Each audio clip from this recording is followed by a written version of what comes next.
Malus? What was that, Mr. Malus? Our conclusion is very clear and unanimous. Let the court judge her now. She's guilty! Stay here, Navia! You're one of us! Demoiselle, don't admit guilt. This trial means to keep you here forever. I wish to exercise my right to defend Our Lady. Mistress Ronville, you only know of Navia's goodness, but nothing of her utterly independent mind. She was born a free and independent spirit. She has never been tied down by anything. Indeed, even the death of Master Callus couldn't stop her. Her actions cannot serve as proof that she identifies herself as part of any group. She merely acted as an individual, extending her hand to help others. Please do not mistake her actions as being otherwise. Really? As an individual, you say? Don't forget, we are all Fontainians here. This is the nation of justice, the nation of Hydro. Even if Miss Navia only voluntarily rendered her assistance, that doesn't change the fact that her beautiful soul must return to everyone. Everything is measured here in the nation of Hydro, and in the end, everyone shall meld together. Thus, when a unanimous opinion emerges, that opinion represents justice. Now I speak for everyone. Our opinion is consistent. Navia should stay. We and Navia are one. And you would call this justice? Preposterous. You are merely jealous that Demoiselle still has a chance to exist as an individual. Have you forgotten how much you all once longed to become individuals, to become independent? Do you mean to defy our justice? If your justice is flawed, then why should we acknowledge it? As you said, we can also have our own justice. Silver and I shall defend Demoiselle. And that is how we will enforce justice.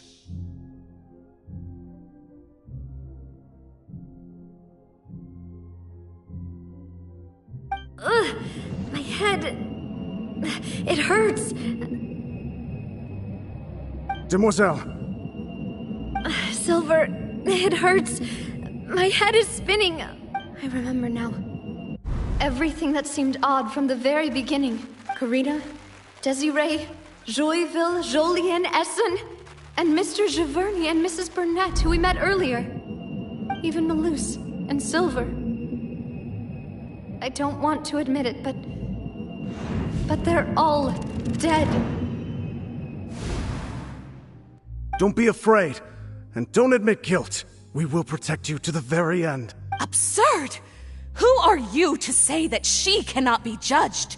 We are the majority, and in the nation of trials, the majority is absolute justice.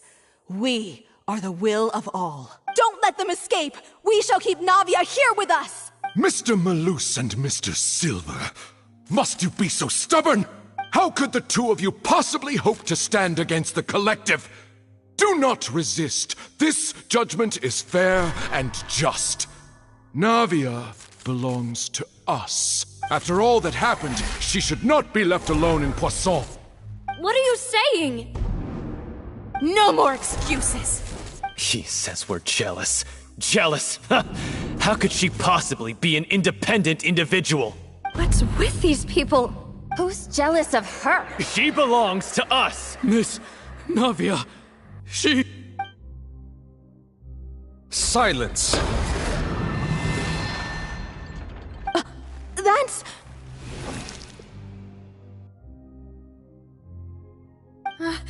Monsieur Neuvillette!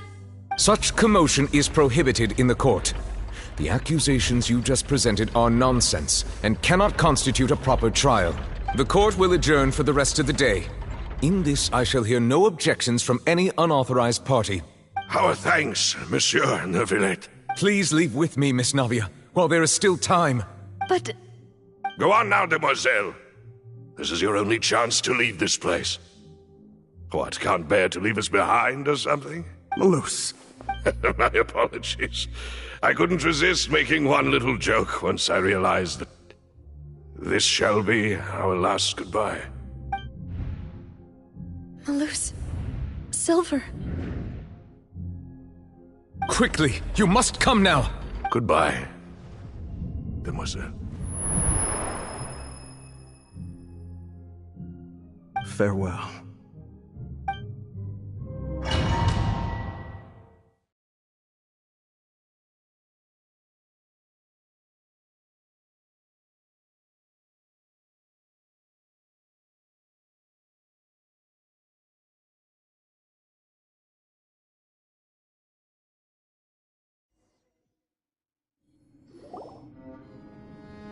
No, wait! Just a second! Navia? You're awake? Good.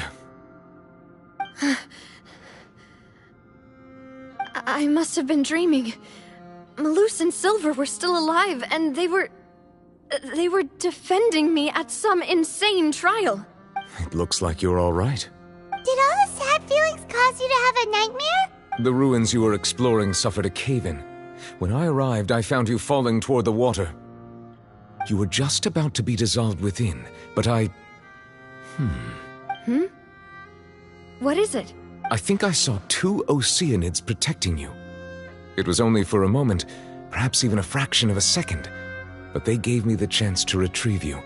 Were it not for their intervention, I would not have been able to rescue you before your consciousness dissipated. Wait, did you say Oceanids? You mean like what happened with Vache? Perhaps those 2 Oceanids were the people you saw in your dream. I always told them that they didn't have to protect me. Please come with me.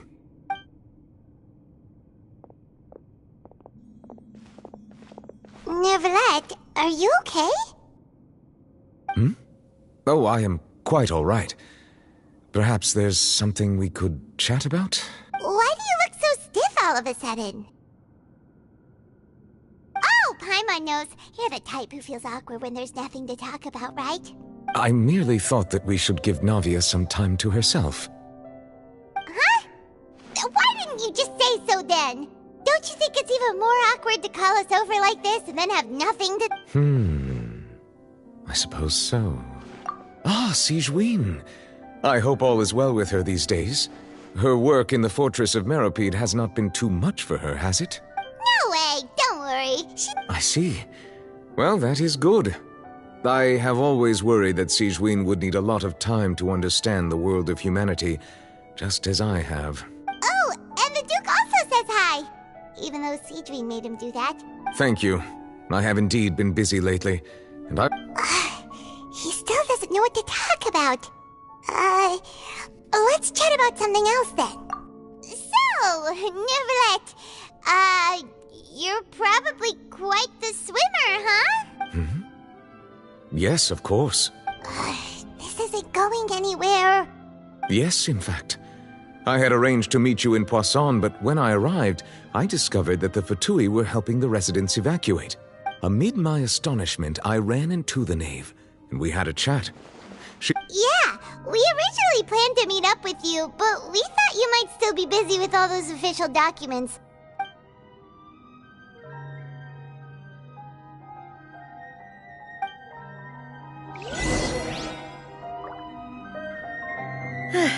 I'm sorry to have kept you all waiting like that. I'm feeling much better now. I guess we should get going again. Will you come with us, Monsieur Neuvillette?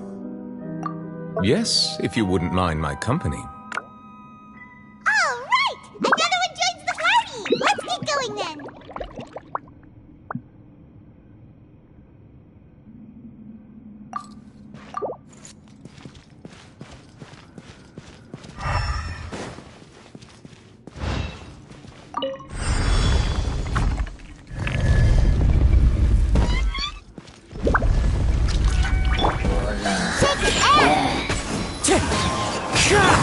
Let's begin.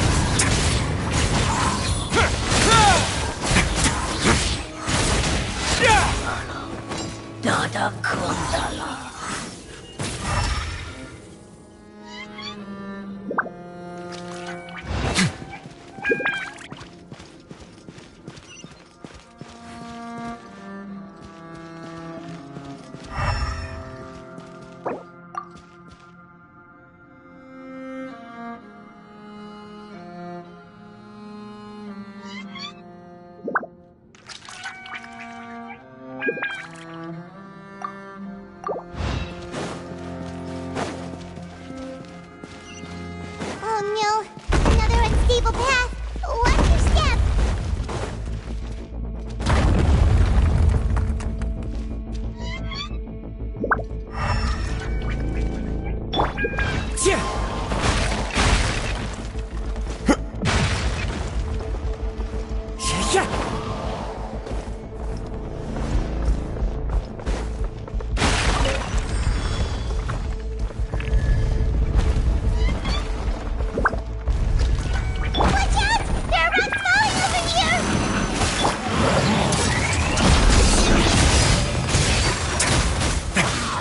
Not bad.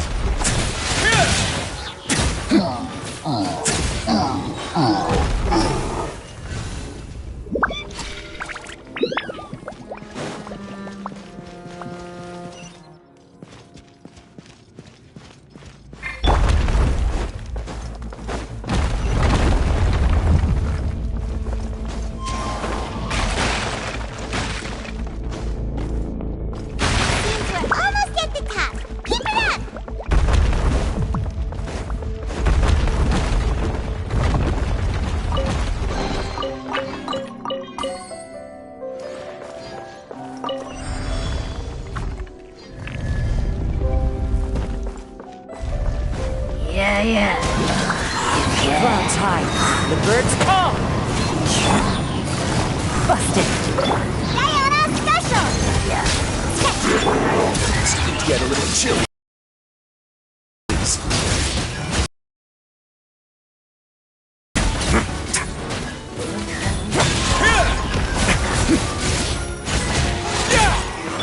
Things are about to get dicey.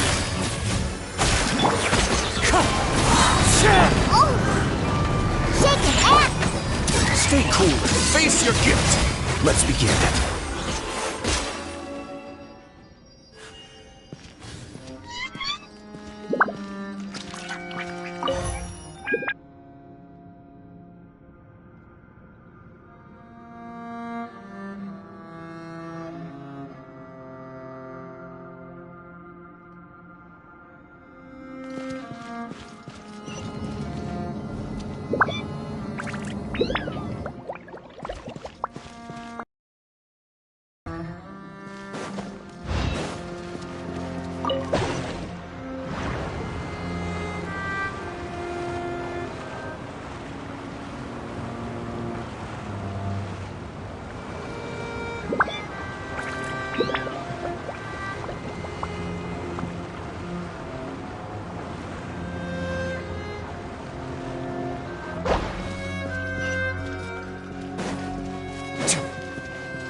Looks like we've reached the end. This is the place. There should not be any other hidden spaces in the vicinity. The path sure had some twists and turns, but it turns out that this place isn't actually that big.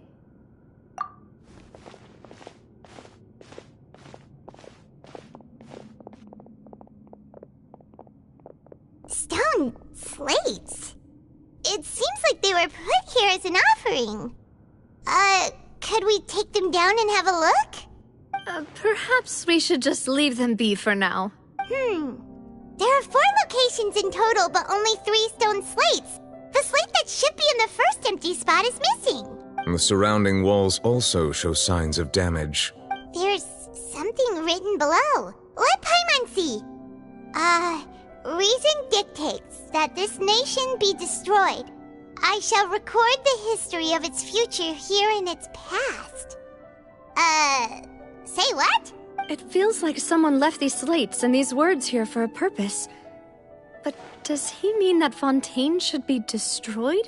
That would fit the circumstances dictated by the prophecy, yes. Indeed, the slate's contents correspond to it. There's a person kneeling here.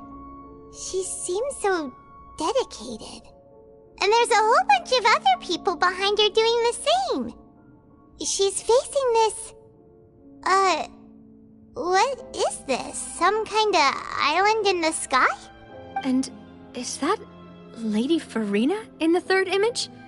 Did the Hydro Archon fall into the water? And is that a ring of people around her? Paimon doesn't quite get it. Are they all in the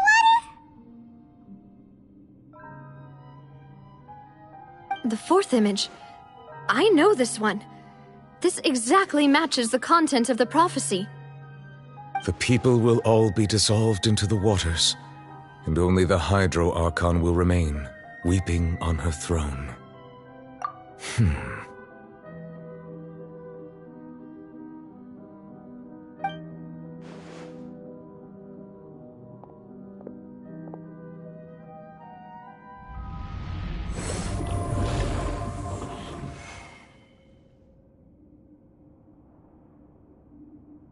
More information should be hidden in these slates, but I fear I cannot easily uncover it, most likely due to us missing the first slate. Don't blame yourself, Monsieur Neuvillette. Deciphering ancient stone slates isn't one of your duties. Ooh, Paimon's getting the chills just looking at these slates. This says that it's the history of the future, right? That means the prophecy's sure to come true. I really hope it doesn't mean that. Still, Paimon feels like these images are kind of weird when you look at them together.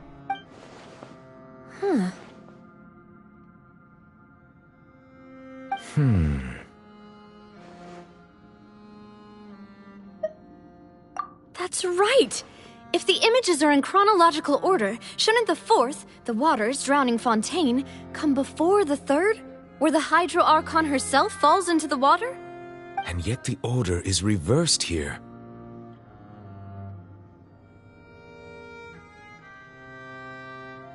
If we go by timing, Lady Farina only emerges in the third image. That means that the person in the second image might be the previous Hydro Archon.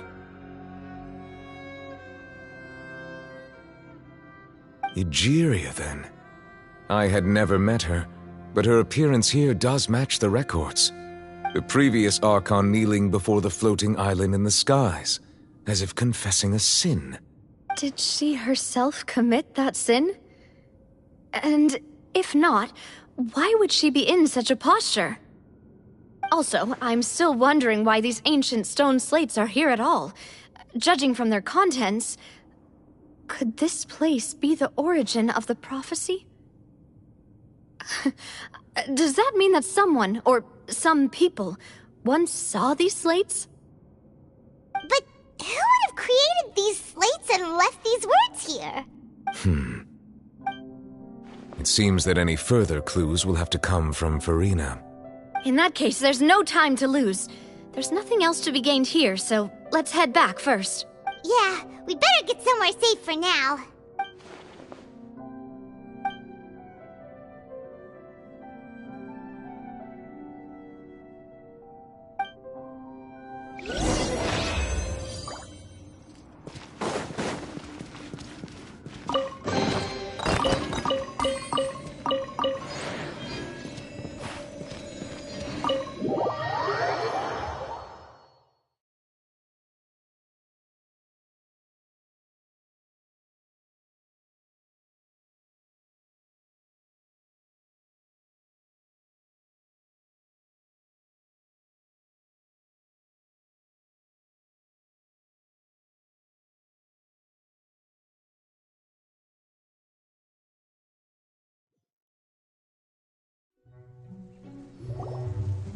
Let's split up here. I'm going to check on what's happening with the Spina. You know how it is. There's some things you just need to be there for yourself. You still have energy for that, Navia? Just head back to the Fleuve Cendre and have a rest then. Thanks for keeping me company all this time. I'll depart as well. Thanks for your hard work today. Traveler, I will go talk to Farina tomorrow morning to ask about the stone slates. I'm sure that you're concerned about this matter as well. If you have time, drop by my office. I will share the results of our discussion with you. Are you really going to talk to her about this directly? Will that be a problem? She has long been harboring secrets and will not give them up easily.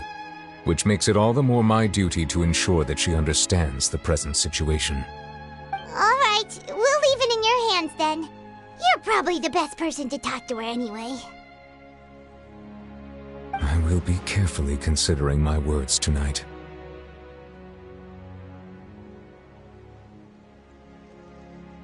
Traveler, Paimon, our safe house at the Fleuve Cendre is always open to you, as ever. So please don't think you're an imposition. All right. I'll be on my way then.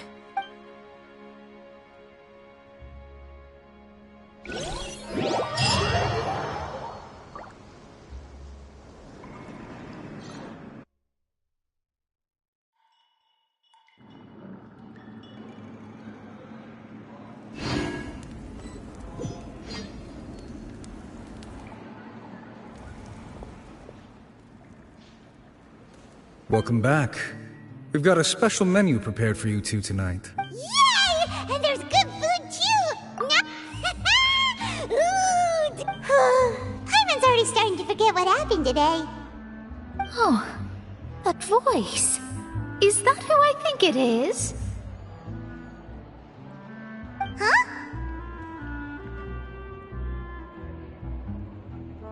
It's you two. What are you doing in Fontaine?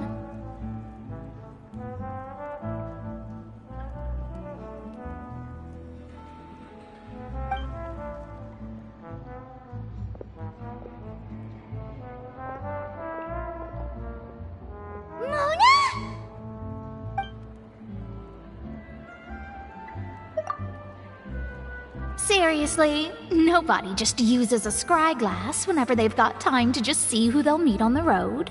Still, we didn't expect to see you here. Wait, you're not a Fontanian, are you, Mona? Well, I have some business to attend to here, so I booked a hotel in the city. I was just out for a stroll when I bumped into you. Quite unexpectedly, if I might add. Why did you think I was from Fontaine, though? Is that because Megistus doesn't sound much like a Mondstadter surname? Yeah, let's go with that. Well, I used to have my own surname, which was, well, some other thing. Either way, the old hag told me when she took me as her disciple that the first step to being a great astrologist's pupil was to change that name. There was nothing for it, really. She really is amazing at astrology, so I changed my name to what it is now according to her wishes. To my surprise, however, Megistus is not the name of some ancient house or clan. It isn't? Nope. Although it is used by us in place of surnames, it generally just means great. Wow! Imagine including a boast in your name. Wait, are you gonna have to put that into your genealogy as well? I reckon so. In any case, I'd give my disciple a name like this as well, if I were to take one. Astromancer Barbeloth Trismegistus. Whoa, that's a long one. Does it also mean great or something? My name means Mona the Great Astrologist. As for the old hag, hers is, in plain speech, the thrice-as-great Scholar of the Stars. Just take it as a title specific to astrologists. Thrice as great? That's so petty. I know, right? That's just how she is. She used to call herself Megistus, actually, but when she took me in, she changed her name to Trismegistus. Talk about excessive. Megistus is thus the calling card of our school, so to speak, which makes it about the same as a surname. It's all right if you don't get it. You can look into it further should you need to study astrology more deeply. That sounds terrible! But anyway, you're not Fontanian, are you, Mona? You're from Mondstadt, right? Well, I was born in Mondstadt, yes. My parents migrated to Dornenport, and I traveled with the old hag for a while, after which I settled down in Mondstadt City. Oh, that's a good thing then. At least we know you won't be dissolved by Fontaine's waters. Speaking of that, I'm sure you're aware that a bunch of things have happened here in Fontaine, right? I know you're not a local, but I'd avoid getting too close to any water that looks strange all the same. There's something ominous about it. Well, the water, I mean. That was the main reason, yes. Just a while back, the Steambird invited me to take part in a panel and speak about the circulation of the prophecy as an astrologist. The invitation was sent quite early on. I don't think anyone expected Fontaine to be in this much trouble. What do you make of that prophecy, Mona? Just tell us what you think as an astrologist. Your word would go a long way to make things more certain and less scary. What I can tell you is that I'm an astrologist, and that this prophecy concerns the fate of Fontaine, even that of Ultivat. Ascertaining this is akin to reading the fortune of the whole world. I'm afraid that this is not something that just anyone can do. If I could do it, you would no longer call me an astrologist, but a visionary. But on the flip side, the prophecy is so huge and powerful that it must surely come from a powerful visionary. Its contents involve the fate of the world. Disregarding it would be a mistake. A visionary? Sounds really powerful and all, but does such a person really exist? Of course. The old hag could do it, and I'd bet there are others amongst those Hexenzirkel colleagues of hers who could do something similar. Huh? Are you sure? All right, I'll help you. It isn't often that I see you with such a serious look on your face. I'll tell you once I hear back from her. Thanks, Mona! You're amazing as always! Oh, well, this is something only I can do after all. So yes, your praises are quite welcome. That's the greatest of astrologists for you! Of all the people we know, you know the star's the best! Indeed, indeed. That's the spirit. Oh, sorry. I came to see what all the commotion was about. If there's anything you need, do not hesitate to inform the Spina di Rosula. Oh, whoops. Guess we were getting a little too carried away there. Well, I'll go tend to my own business now. If I receive any news, I'll be sure to come find you two again. And there she goes, quick as rushing water. And here we are with the Spina guy giving us suspicious looks. Right, but we were able to recruit Mona's help, didn't we? Our Fontanian friends will thank us someday.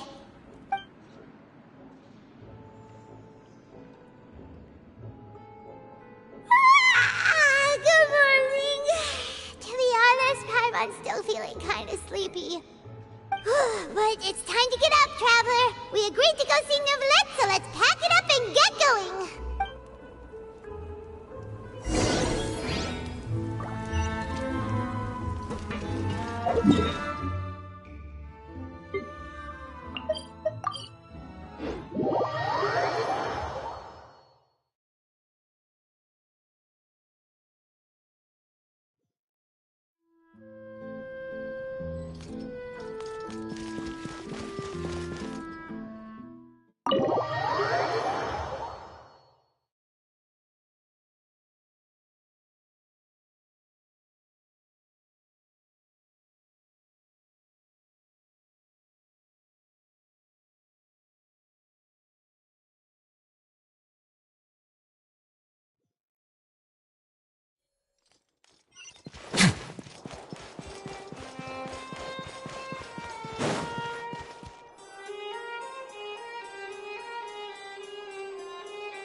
You're here!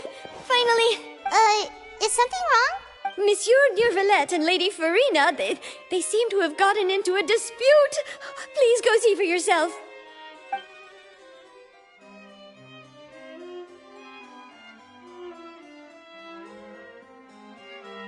Like I said, I've already explained everything. And yet the problem has not been properly solved. There is little space for excuses between us. It is not my intention to offend you, but please, tell me where you stand. You are the Hydro Archon Focalor, are you not? Look at this. This is a list of the victims from the recent Poisson incident.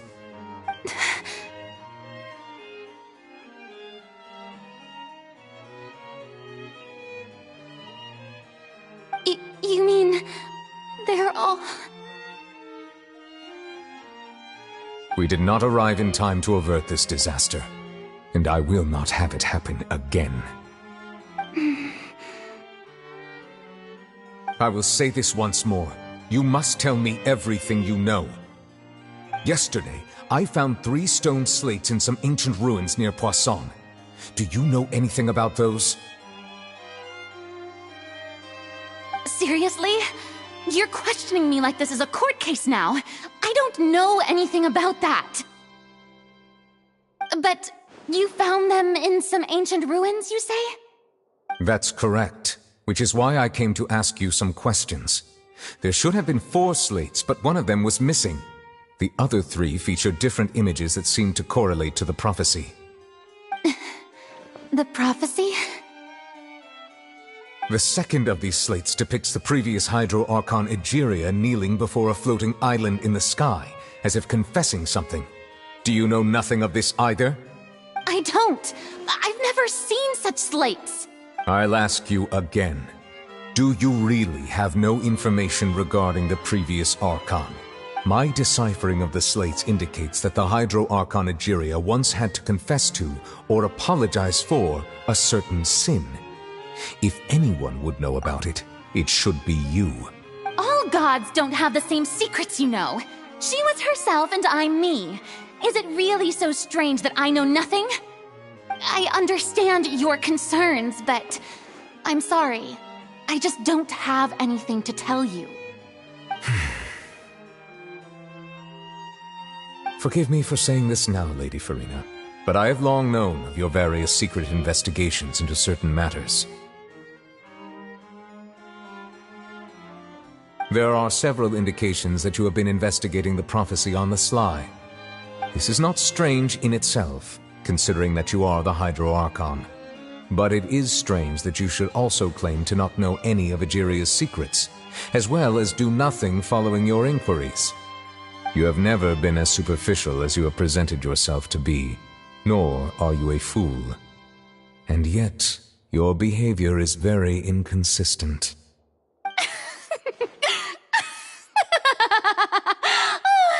So you've been watching me all this time, have you? I didn't think you were that type. You... Well, since you know about my secret investigations, then you should know I'm actually working to take care of it. There's no point questioning or suspecting me. You're the Eudix, but you're still my subordinate. You should be following my lead. Just trust in me, you're Archon, and do as I say. Never mind whether you can truly convince yourself to or not. It'll all turn out fine.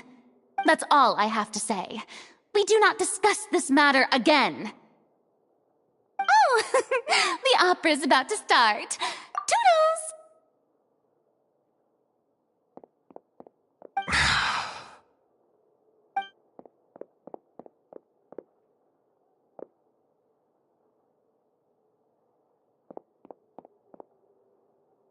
Did Farina not notice us standing by the door?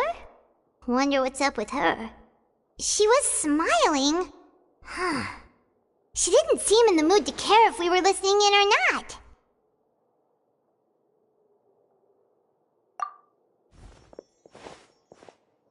I assume you've been outside for a while now? Oh! You noticed! Seems Farina didn't even realize we were here. She was in a great panic, though I cannot discern the reason. Our discussion reached impasses time and again, a state of affairs that we cannot allow to continue. Still, I do not understand. Dialogue is the basis for understanding, so why did she keep refusing to engage?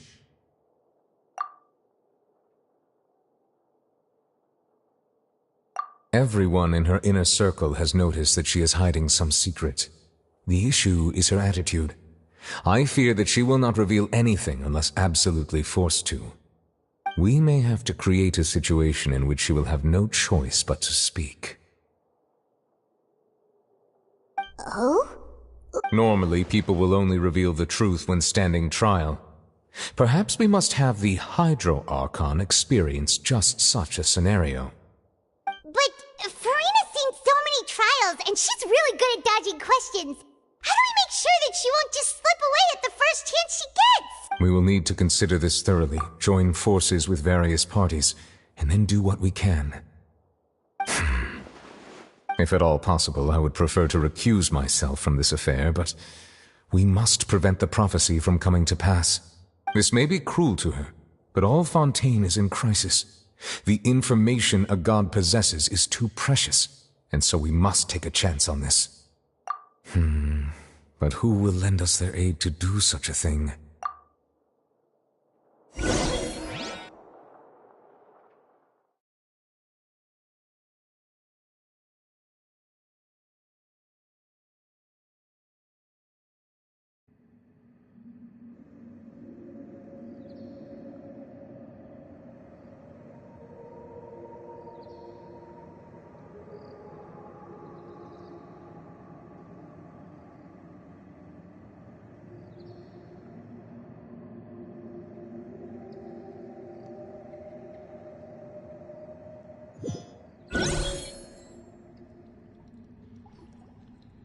Well, that's everyone, huh? Speaking of which, it was pretty smart of you to think of hiding here. Poisson was just involved in a disaster, so it's presently devoid of people. That naturally makes it the best choice. And here you are drinking tea like it's the most natural thing in the world, huh? That's what family should do. Sit and enjoy a leisurely time together. It's nice to enjoy tea here, you know? Care for a cup? Lend me your ears, everyone. Or perhaps one of you might like to start us off. How about you, friend? Me? No, I don't think I can. Then, how about you, good sir? I fear that I will cause the mood on this boat to become as somber as it is in court. Well then, I guess we're lucky we've got a local like me to organize things. Wonderful, the spotlight at last. I guess I'll be facilitating things from here. That was a little long-winded, don't you think? Oh, you might be right. Anyway, to cut to the chase, our friend here, the Traveler, has brought us together to discuss something. As for what that is, well, let's start by saying that we'll be pooling our efforts together to create a series of traps. Oh, how intriguing. Well, it's just an expression, really. One that I just learned from Chlorand, and used on the spot. So, let's invite her to explain in detail. A round of applause, please. Huh? Didn't you say that you would be facilitating this? Oh, come now. Your work doesn't involve much public speaking, right? This is a good chance to practice. You might even pick up some fancy oratory tricks to impress your boss with in the future. I see. And what does my boss say? He is glad that you consider him your boss. Do go on.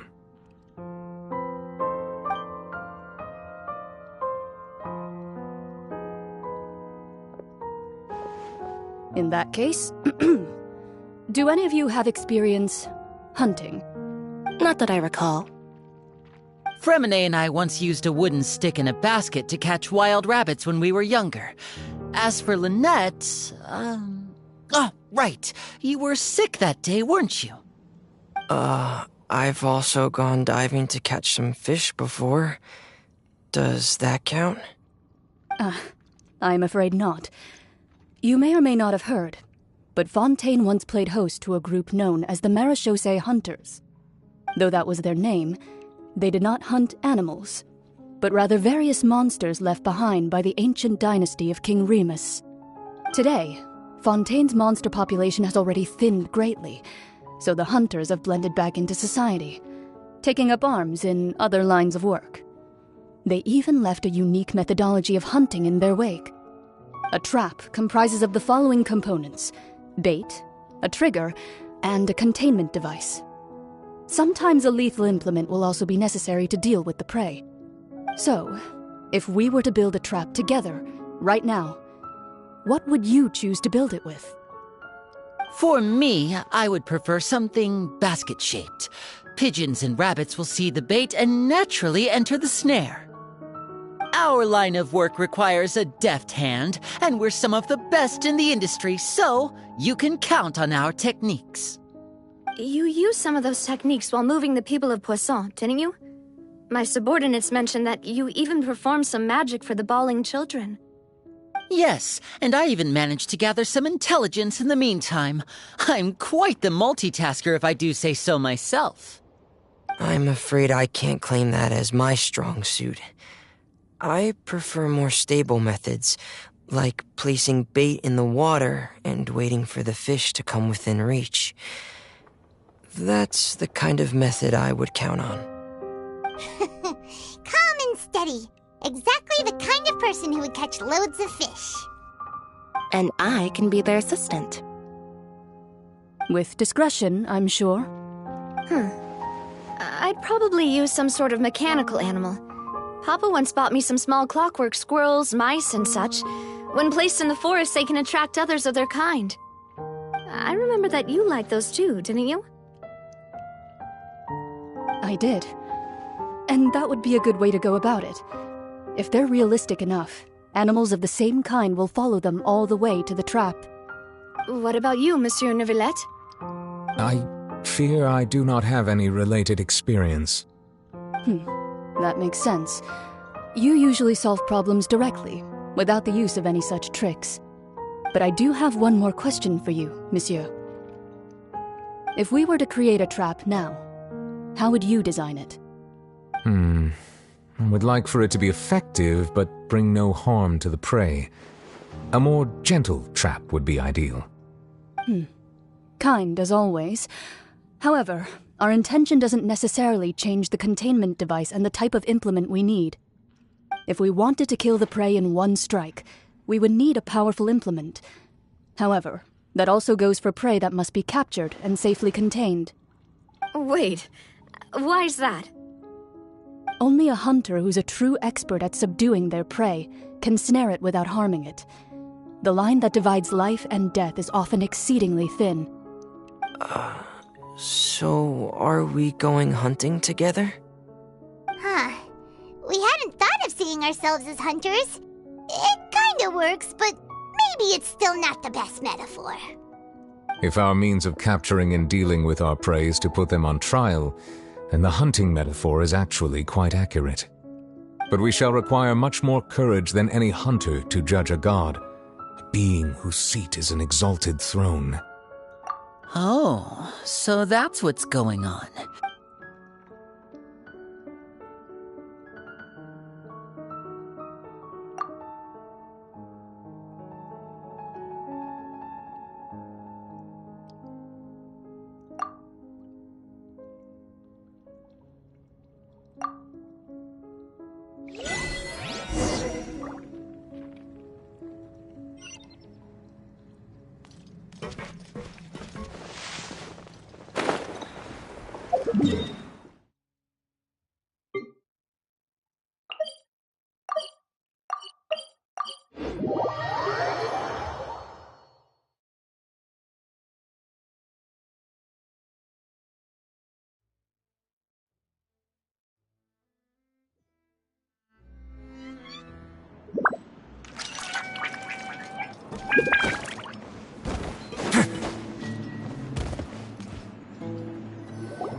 It's been a tough few days, hasn't it? So much has been happening. Paimon didn't think the meetings would go on for so long, but everyone seemed pretty fired up, huh?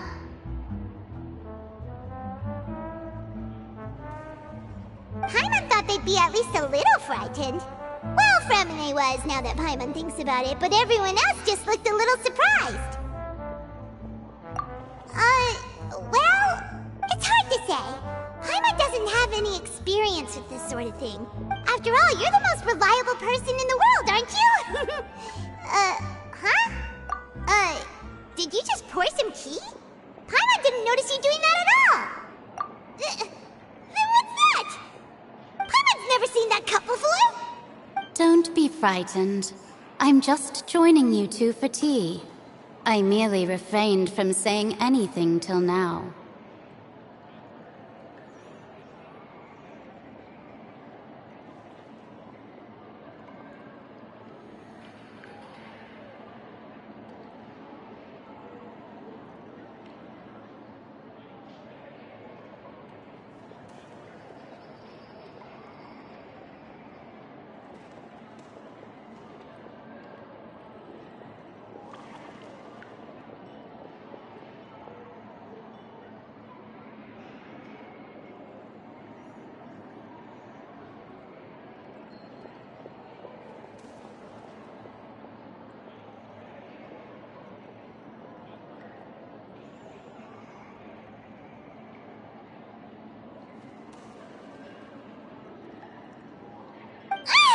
Who's that voice?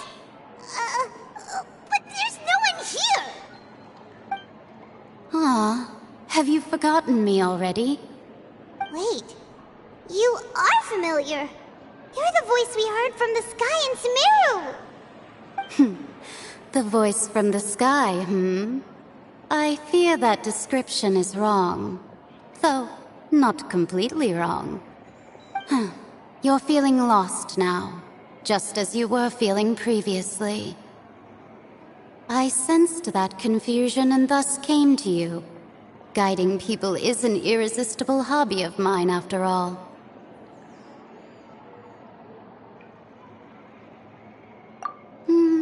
Consider me a passerby, just accepting a commission from my friend's disciple on a whim.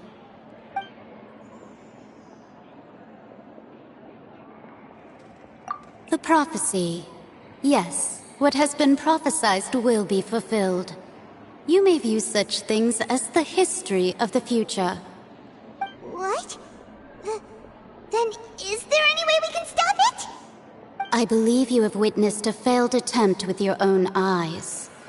Can everything in Teyvat so easily be changed? So you've caught on. Just as prophecies are usually only the future as seen from the perspectives of the gods, could things be happening in hidden corners where the gods' gaze does not fall? Are the things that you shall see different from the fate that the gods perceive? What is she talking about? It all sounds really impressive and important and stuff, but it also sounds kind of scary. I believe that you understand, right? Some things are insignificant, but others you must reach out to change. Ultimately, fate shall serve as your only guide, no matter what will happen in Teyvat's future. All you need to do is to play your part. This was good tea, by the way. Thank you for your hospitality. Well, that'll be all for today. The voice. It's gone.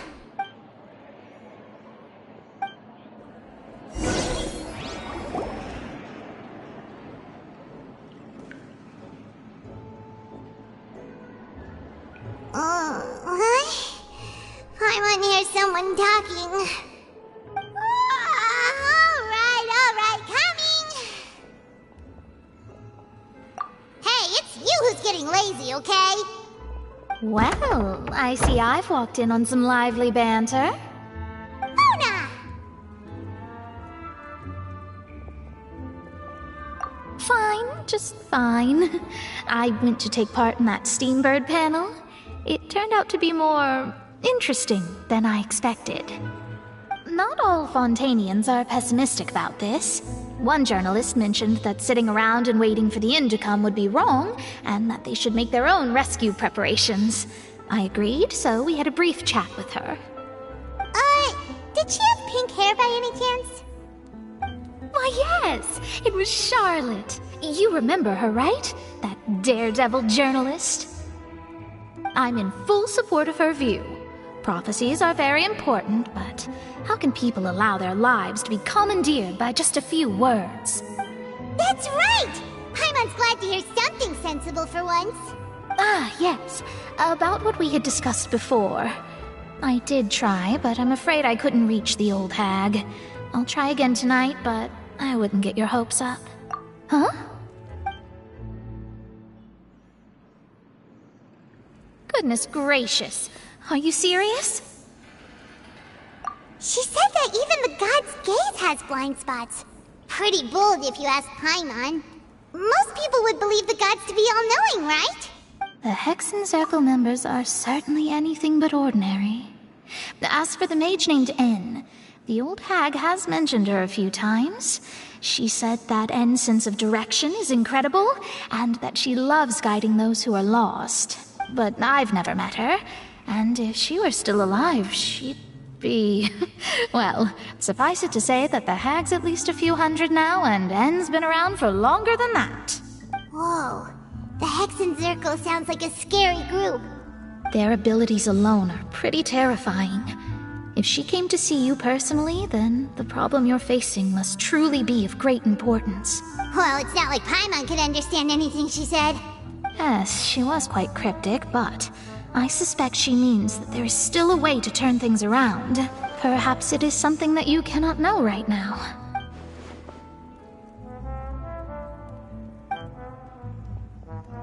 Traveler, Paimon, are you two all right? Oh, we're fine. We're just a little down right... I see. I feel that same sense of desperation, too. I guess you could consider me someone who has often witnessed fate. So far, but even so, I still hope for, and believe in, miracles. Astrology is eternal and rational, but fate may not be. It is cruel, but it can also be beautiful. Perhaps that's what N was trying to tell you. Not to lose heart, and to believe that what you are seeing playing out before you is not yet set in stone. I did originally think of steering clear of all this, but I couldn't. Even if this is all futile, I still wish to help everyone. If we don't struggle to the last, then how can we face the end when it comes? Huh. You do have a point. There I go, talking about astrological principles again. Sorry about that. The moment I start talking about work-related stuff... I need to get going. It was worth trying to comfort you, even if only a little. I believe that you'll help those who are struggling in the same way I did. I suppose that might be why we always seem to meet by coincidence. Paimon feels kind of moved by what Mona said. But also kind of sad, too. Hey, Traveler. Paimon suddenly feels like going outside for a walk. Let's go. Let's walk around the city, shall we? There's a few spots we always like to walk by.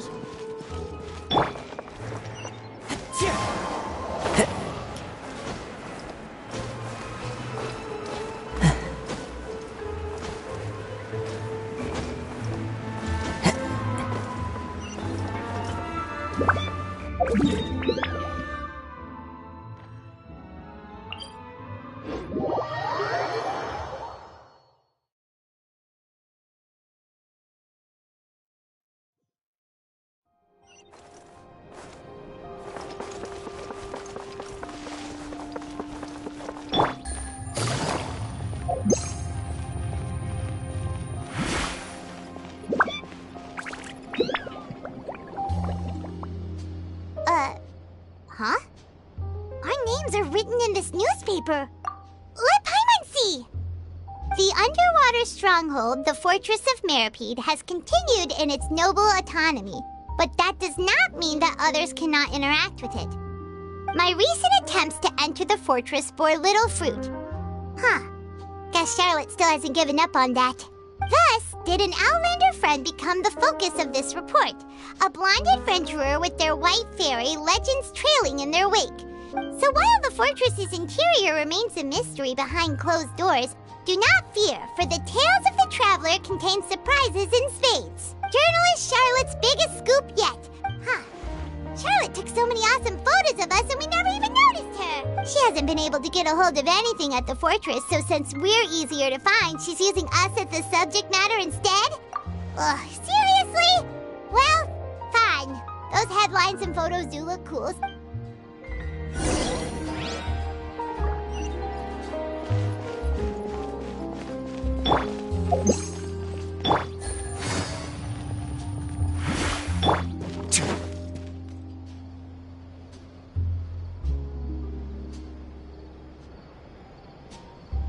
We're here!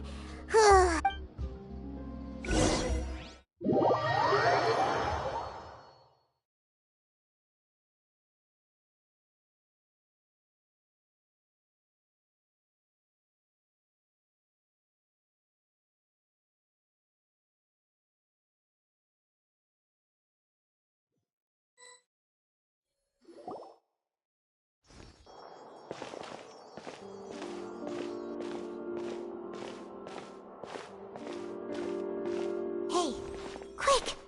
Look! That's the limited edition, only 16 slices a day cake!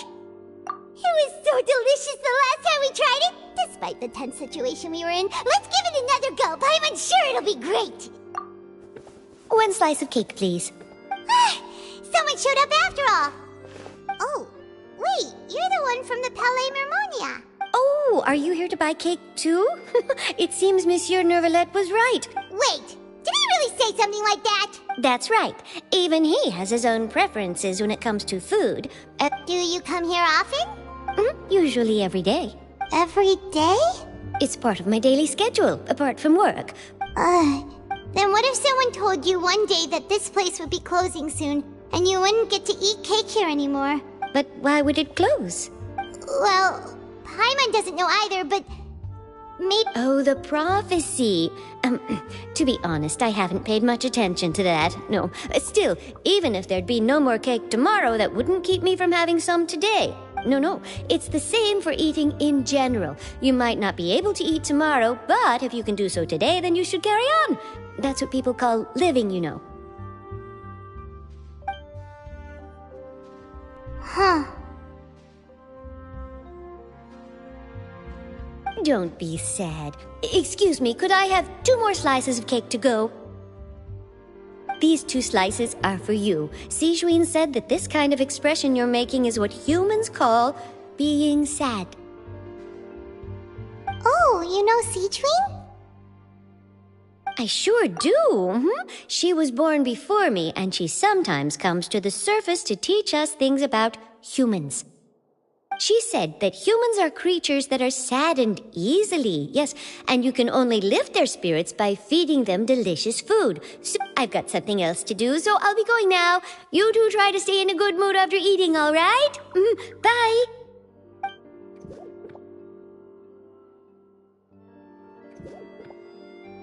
And there she goes. All right, let's dig in. I'm sure this cake will be delicious. It's more delicious than last time! Sure would be nice if we could always eat delicious food here.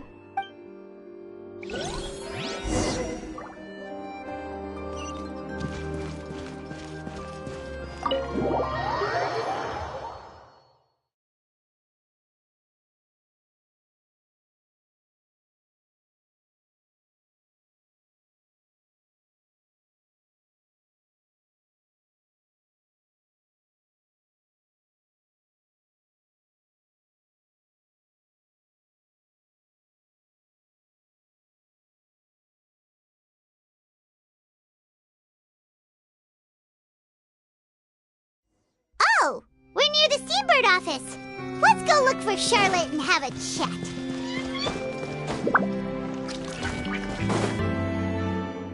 Wow! If it isn't the Traveler and Paimon! Ha!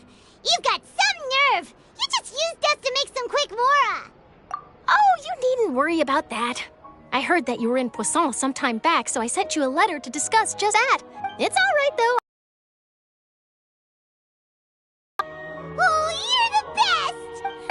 You're almost a little too easy to win over, Paimon. If I were a journalist with ulterior motives, you'd be in trouble now, you know. Oh, Paimon knows you're not like that. Still, what brings you here all of a sudden? When Mona mentioned you, we thought of coming to see you at work. I see. It seems you've already bumped into Mona here in Fontaine. So she mentioned me? What? She said that you're a real daredevil of a journalist. Nice.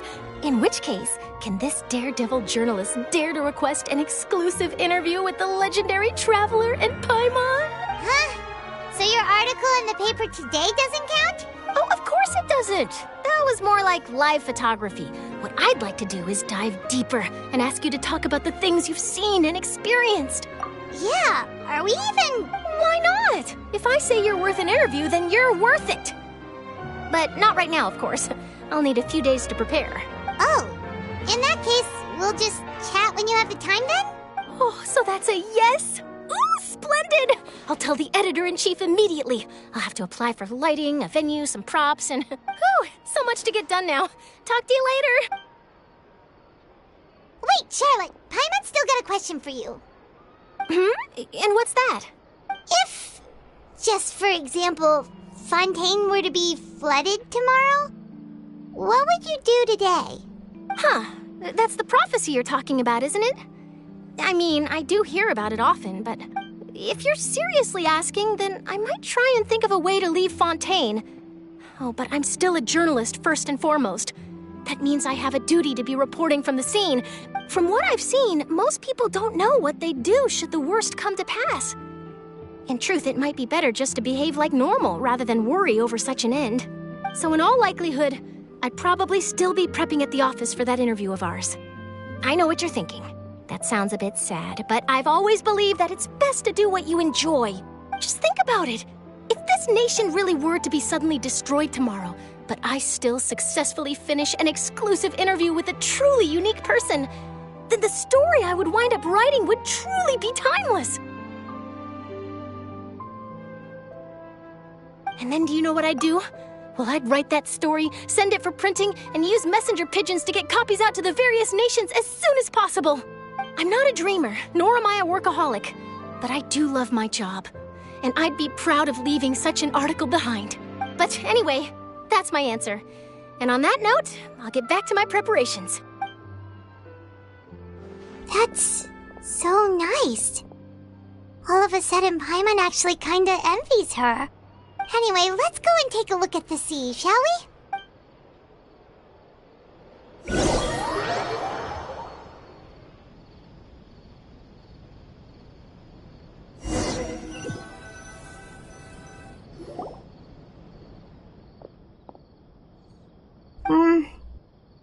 Paimon's been thinking.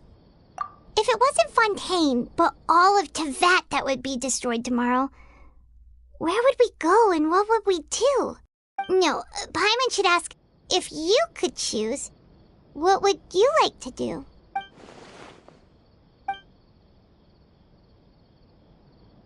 We've always been moving to the next destination, so we haven't spent much time thinking about these kinds of things.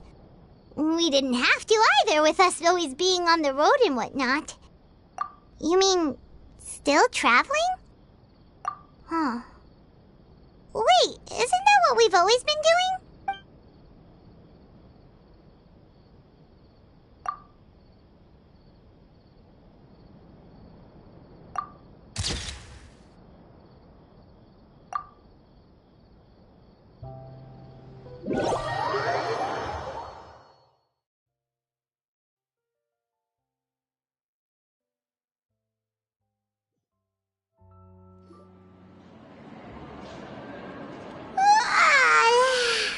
Feels like you'll grow mold if you stay here long enough. But it's still better than the Fortress of Meropide, that's for sure. It's not only damp there, but salty too.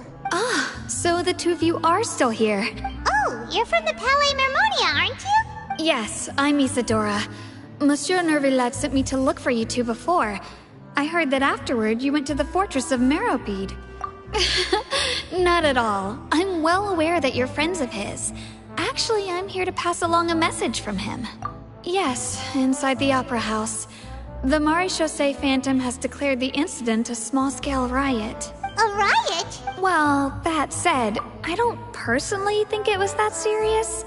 Lady Farina was watching a performance at the Opera House, and while she was resting during an intermission, some other audience members suddenly started harassing her, loudly accusing her of doing nothing about the prophecy crisis. And before she could respond, others started to join in.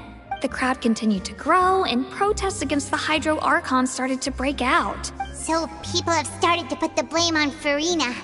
Guess they finally found an outlet for the pressure they've been under due to the prophecy. I agree. People will naturally rely on gods, as is customary. But the moment people feel threatened, gods are also the first to be blamed. So what happened after that? Is Farina okay? Seeing that the situation was spiraling out of control and that further argument was pointless, she claimed that she'd gotten tired of this and left in a hurry. The Marechaussee Phantom had their hands full maintaining order and did not catch where Lady Farina had gone. Only when things had stabilized did we realize that she had gone missing. So, you mean she's still missing? That's right. The Marechaussee has dispatched many people to search for her, but we don't have any leads yet. That said, I don't think there's much to worry about. She is a god after all. Even if she were to fall into the hands of rioters, what could ordinary people do to her? Good. Monsieur Nervillet sent me to tell you about the situation, but he didn't say anything else. Don't worry, this is more than enough to go on. Ah, is that so? Well, all right then. Well, sounds like we should hurry over to Poisson then. If we know Farina, she won't try to fix things in this situation. And, as we also know, she may be loud and dramatic, but she doesn't have a heart of stone. When Nervillet was talking to her in the Palais Mermonia, and she heard about Poisson, she couldn't hide her sadness and remorse.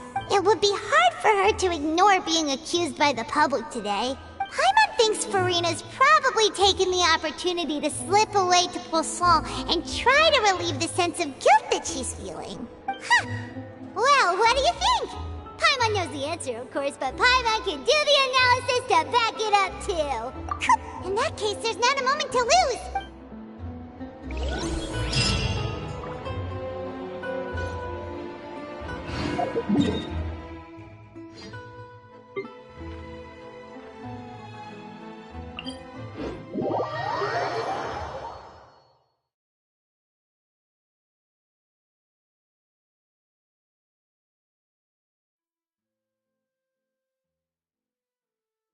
This place looks deserted. Guess all the survivors must have evacuated already. All that's left here are signs of devastation. Could Farina really be here? Let's try to find her as soon as possible.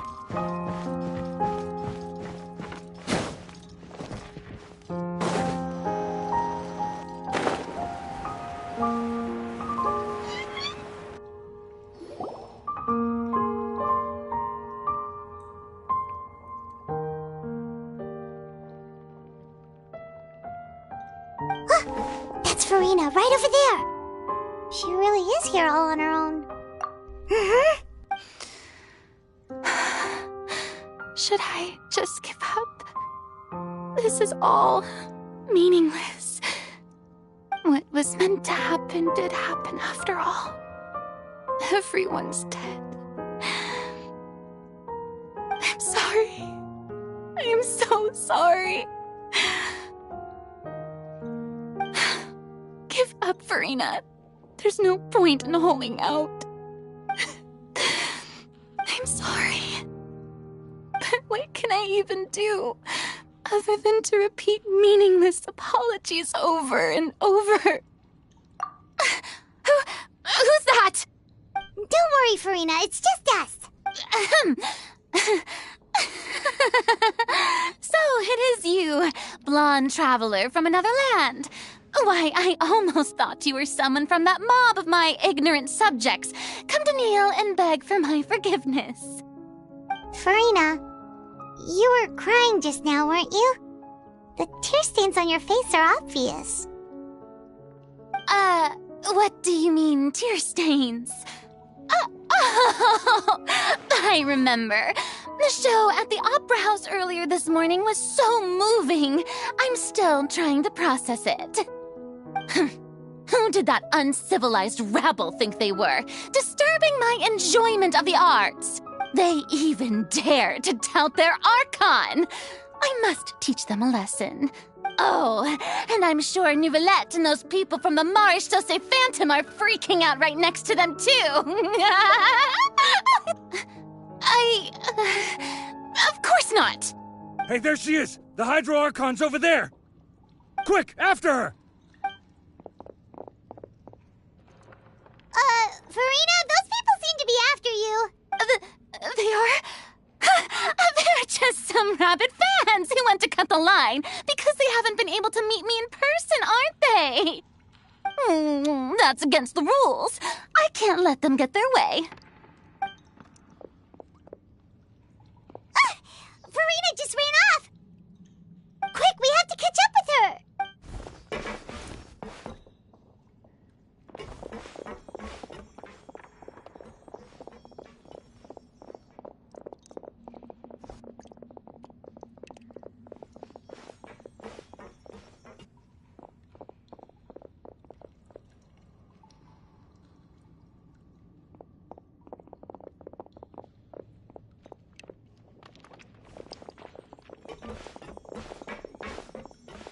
This should be the place, right? Hey, Farina! There's a good hiding spot over here. Quick, come to Paimon before the rest of them catch up to you. What is this place? Hurry, they're almost here. Fine. I suppose haste is warranted. Lead the way.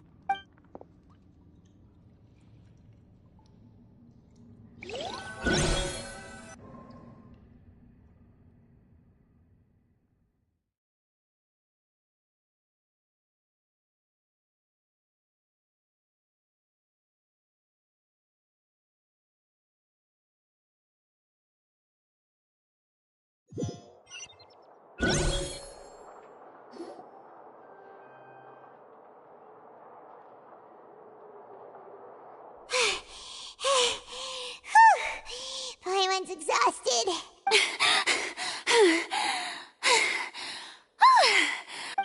No, I mean, I merely gave in to the sheer enthusiasm they displayed.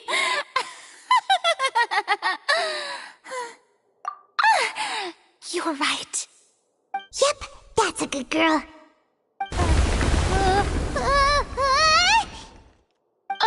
What's happening? The ground's shaking. Is it an earthquake? Yeah, a quake of this kind preceded the flooding in Poisson, didn't it? It can't be. Well, there's no need to worry too much about that. Yeah, I hope you're right. But the people of Poisson...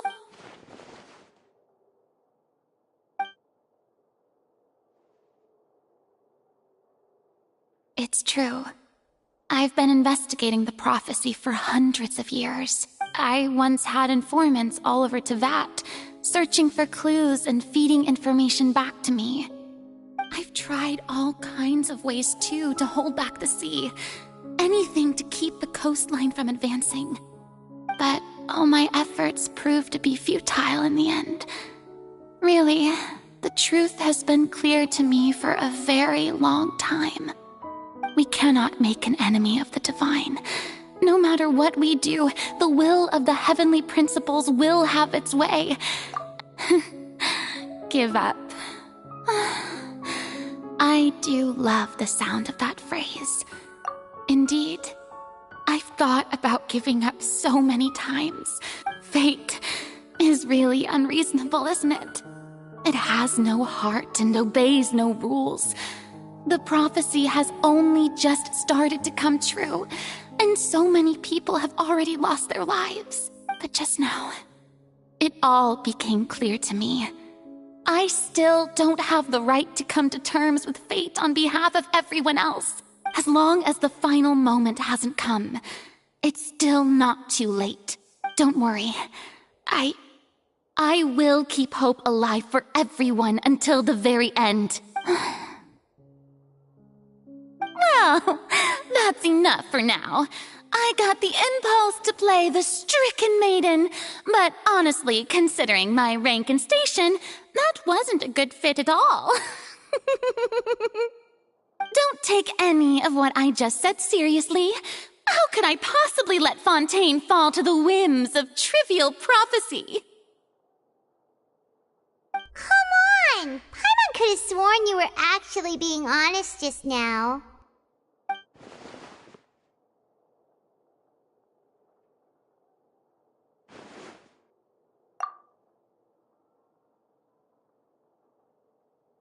Share my burden. That's impossible.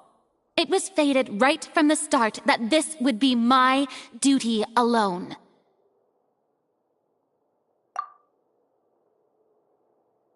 A witness. Yes, I've heard that you came to Tevat from beyond the stars, yes. In other words, you never belonged here. And if Tevat is, in its entirety, a show on a stage, then you're just a spectator, aren't you? If that's the case...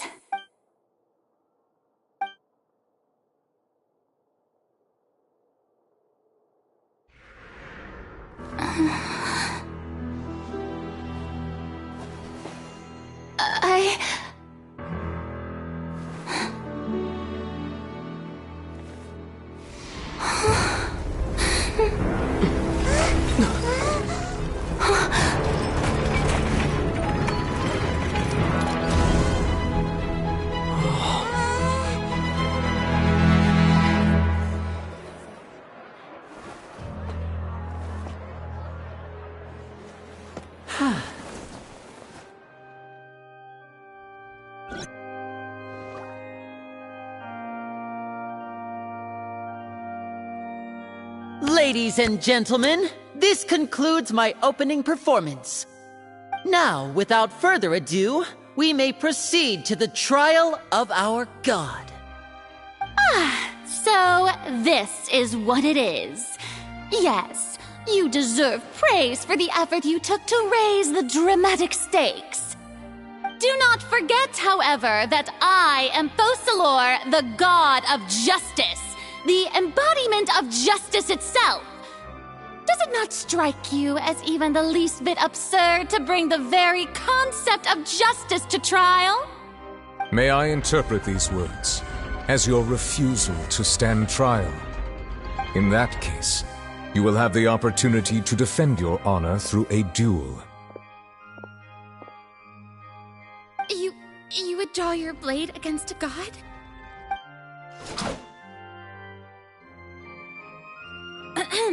I see. It seems like you have made up your mind.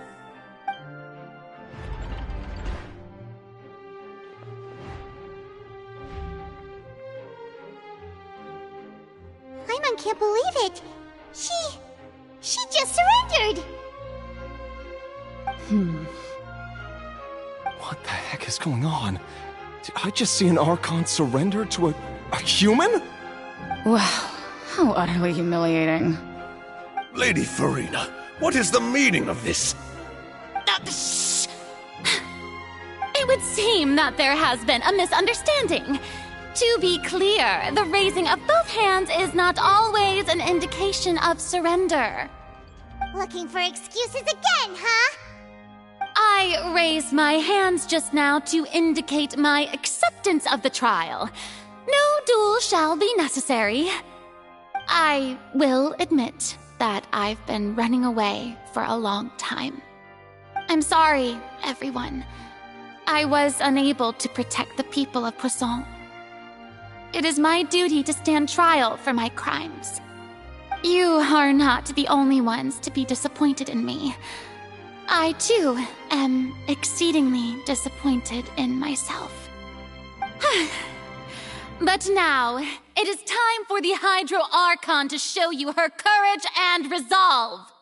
I, Farina, will use this trial to show the world the true meaning of justice!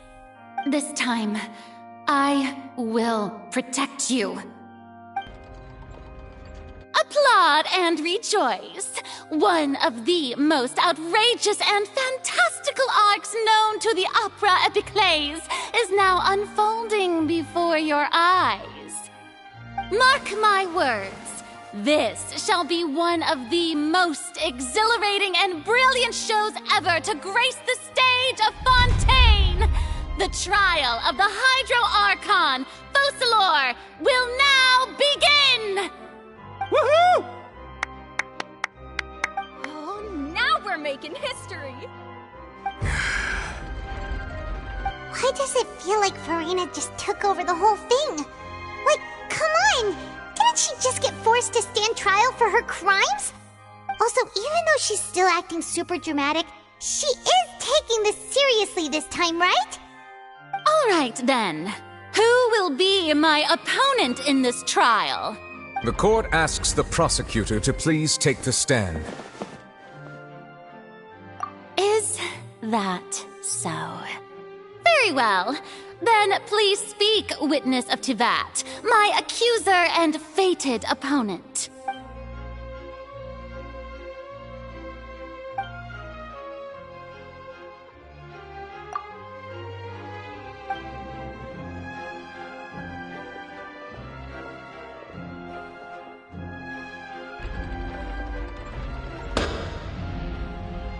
Also, please allow me to ask, as a final question before the trial begins. Just how much work did you do to force me onto this stage? Well, we did do a lot of prep after the meeting that day.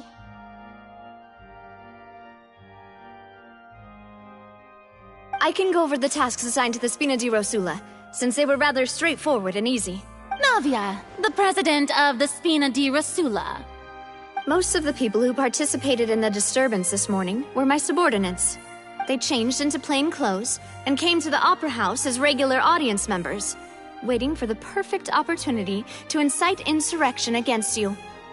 The people's resentment against their Archon has been building as more and more of the prophecy is fulfilled. A spark was all we needed to turn smoldering anger into a flame. Moreover, according to our understanding and analysis of you, when something like that occurred, you would likely flee the scene and head to Poisson by yourself. So, we arranged for a second group to lie in wait there. So, you mean, the ones who scoured the settlement for me were also from the Spina? And their goal was to force you to step into the giant magic box so you may personally participate in the greatest magic performance in all of Fontainian history. That's right. That house was a magic box, rather than someone's residence. As the super ultimate version of the setup that I used when I first performed at the Opera Epiclese, the volume of the box was increased by a whole order of magnitude, and the distance it traversed was the entire gap between Poisson and Areneas. Its cargo, of course, was an Archon instead of a human. My thanks, Farina. Without your help, we could never have pulled off such an extraordinary performance. You're welcome? Of course, this performance was only made possible with Father's support. The House of the Hearth spent a massive amount of labor in Mora to pull this off. We had to select a location, construct the giant magic box, dig a tunnel, and open up a path through the water. So, in other words, the earthquake that we felt within the giant magic box was just a normal tremor from the transportation of the whole house? That's right. It wasn't a sign of another disaster to come.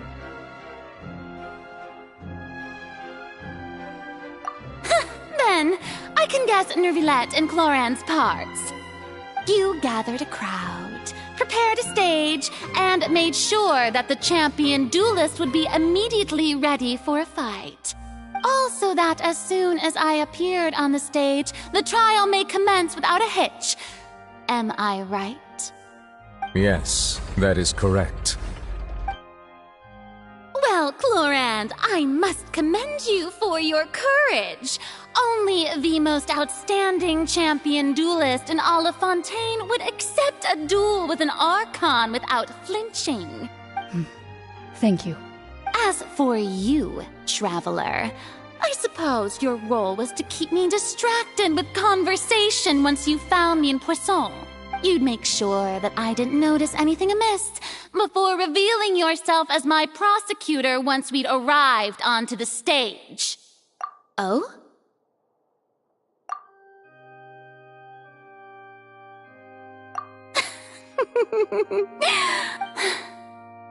It's fine. It matters not. What's done is done. The stage is already set, so there's no reason to disappoint the audience. Let's see this trial through to the very end.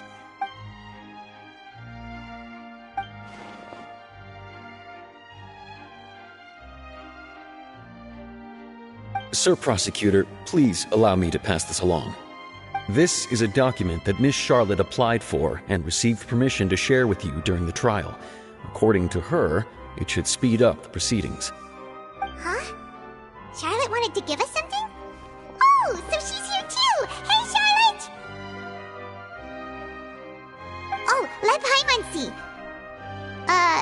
Isn't this the exclusive interview that she did with us before? So she's already finished it, huh?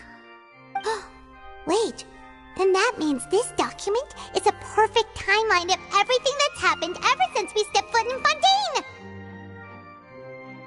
So in other words, we can refer to this anthology of evidence every time we want to use something from our journey as evidence for an argument! Let's quickly confirm the information in it. Just think of it as a refresher, alright? You defeated the Hydro Archon in the very first duel you took part in at the Opera House. That's one for the history books, all right. I didn't think that you'd wind up getting to the bottom of the case I'd been following all this time. I guess you could also see this as a happy coincidence. This is the first time Monsieur Neuvillette had a difference of opinion with the oratories. Even the Hydro Archon can't figure it out. A Fatui Harbinger. She's an extraordinary person. Her instinct must mean something. The fortress of Meripede was almost destroyed in a single day. That I didn't witness that scene personally will always be a source of professional regret, I think. According to Monsieur Neuvillette, both Child and that whale should have been in the primordial sea at that time. I nearly lost my awesome friend Navia. To be honest, that still gives me shivers. The words of someone as extraordinary as a witch can probably only be truly understood when something surreal happens to you.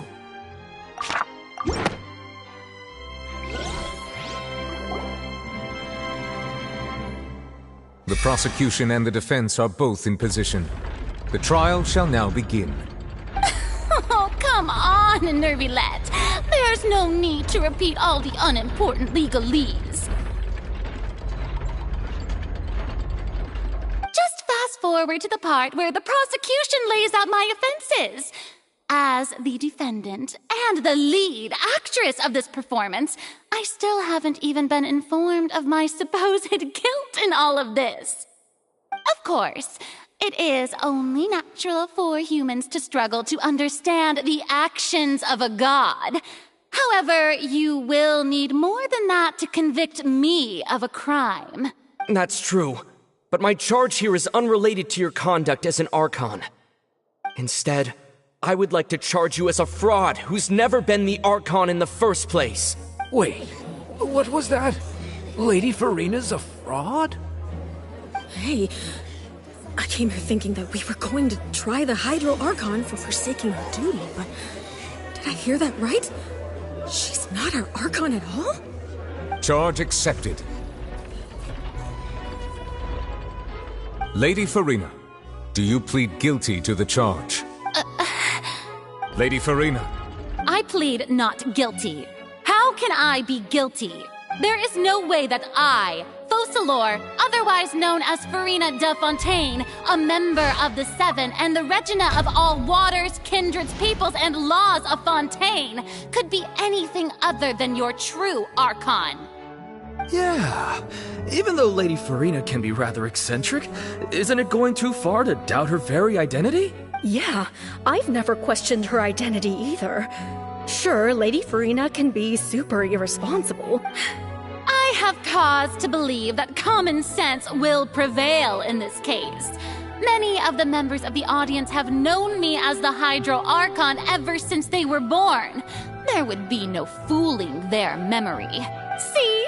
Even the Oratrice has decided to show me its favor. If you wish to drop the case, I can promise you as the God of Justice that you will not have to face trial for making a false accusation. We will treat everything that's happened as a dramatic spectacle and move on with our lives. What do you say to that? Huh. An argument with near impossible odds, huh?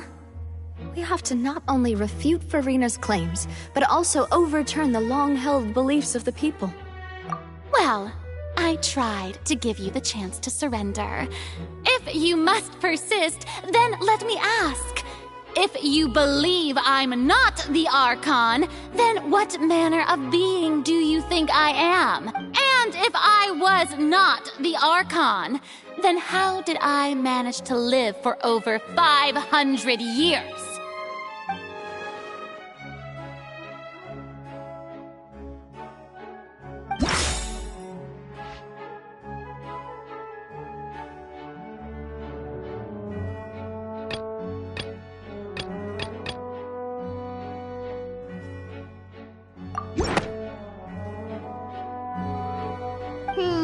That doesn't sound right.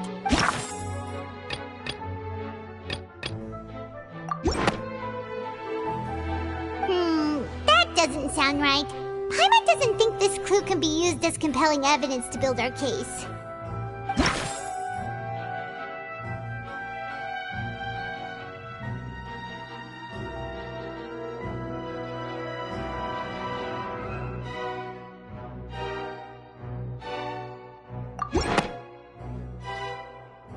First of all, you may be a member of another long-lived race, which would allow you to naturally possess an extended lifespan.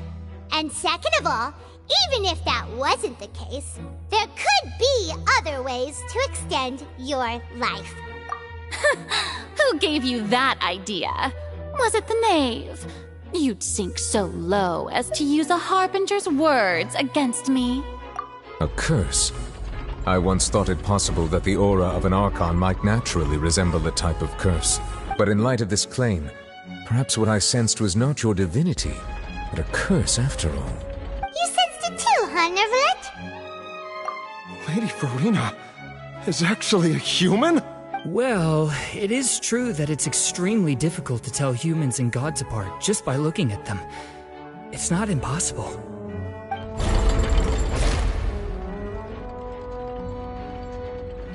Well, don't start celebrating too early now. Even if I have been carrying a curse like you said, how does that prove that I am merely a human being? Besides, everyone knows that the main difference between a human and a god is the possession of authority. Gods can do what humans cannot. That's why they're worshipped as gods. For centuries, manifestations of my authority have served the nation of Fontaine. One need only to turn their eyes towards the Oratrice Mécanique d'Analyse Cardinal in this very opera house, or consider the endemnitium that is used in every aspect of life.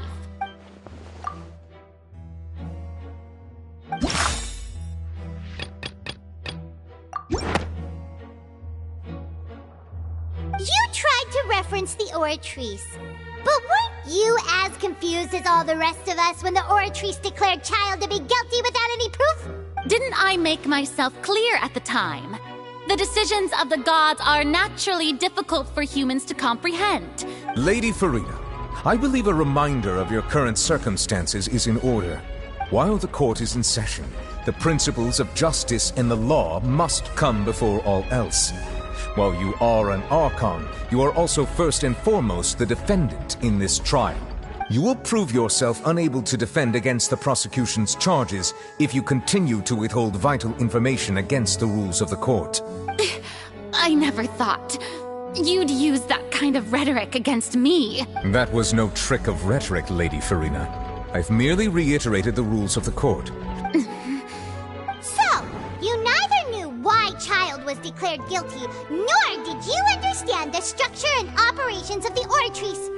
Instead of having been created created by you, the manifestations of authority you mentioned have been made by the real Hydro Archon, haven't they? The real Hydro Archon? Well, now you're really losing me. It is true that I did not know why the Oratrice gave out a guilty verdict that day. But the Oratrice handed out that verdict unilaterally. And it has been operating independently ever since it was first created. You can't argue that just because a divine creation is flawed, that the god behind it must also be no god at all. She's still throwing out all kinds of excuses. Seems like she's confident that we won't be able to produce proof that she has no power over the Oratrice. My power as an Archon. There are many ordinary citizens in the audience. How can I just carelessly demonstrate the formidable power of an Archon? If that poses a concern, I'm prepared to extend my protection to the audience. You don't need to go that far.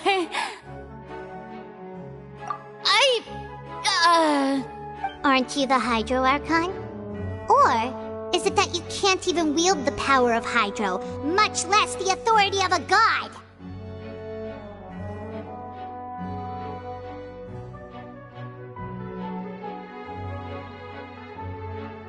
Indemnitium! Yes! It's all because of Indemnitium! All Archons derive their power from the faith of the people, and I've converted the people's faith in justice into Indemnitium! Thus did I give up all of my divine power to provide everyone with energy for their daily lives. Have you ever seen a more magnanimous god? Isn't that a huge stretch? Yeah, no matter how generous an Archon can be, how could they give up all their power? Can a god with no power even still be called a god? It seems like nobody's buying Farina's excuse. Hey, come now, everyone. Please don't stare at me as if I was a liar. I'm still the same Farina you knew, right? The one that you loved. Shouldn't you want to believe in me? Please? You've got to believe me.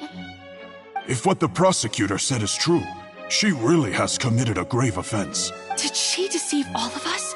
And all of our parents and grandparents too? And all of our ancestors? Enough! That's enough. Tell me then, if I'm not the real Hydro Archon, then who is?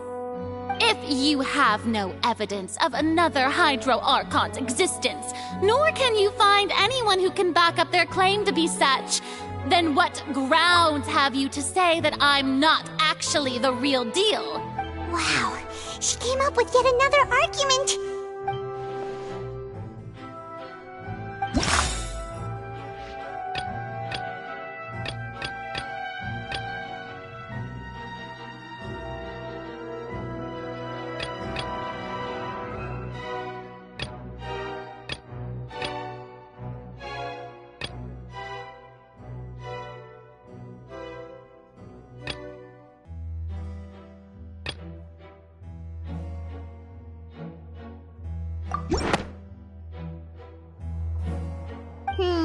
That doesn't sound...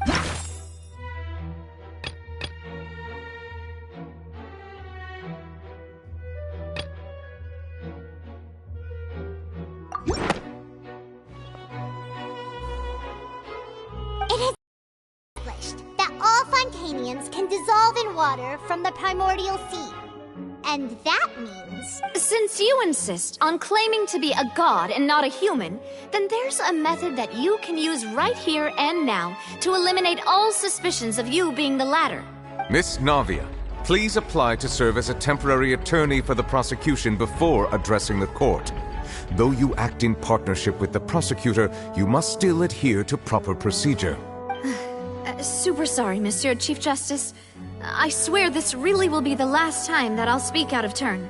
Now, I've brought some seawater from Poisson. As everyone knows, a massive flood struck the area not long ago, including those of some of my closest friends. So, Miss Farina, would you dare to touch some of this seawater? If we are to believe that you are indeed the real Hydro Archon, touching the seawater would have no effect on you. All it should do is strengthen your case. But if you don't dare to touch it, then we would have basically proved the reverse. Oh, and I must remind you that after the disaster at Poisson, nobody wants to see any more people dissolve. I do hope you'll act prudently and choose the simpler path of admitting guilt. Navia from the Spina di Rasula. The Spina has governed Poisson for many years. If Lady Farina is indeed just a human, she's probably Fontanian like all the rest of us.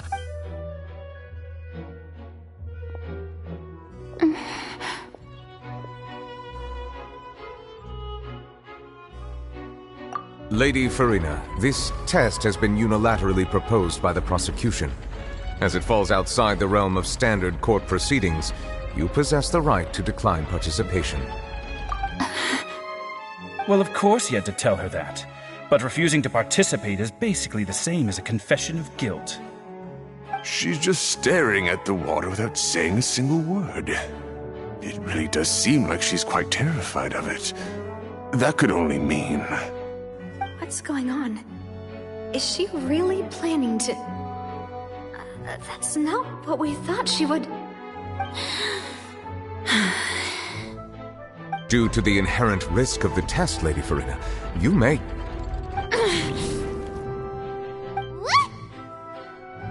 Hey!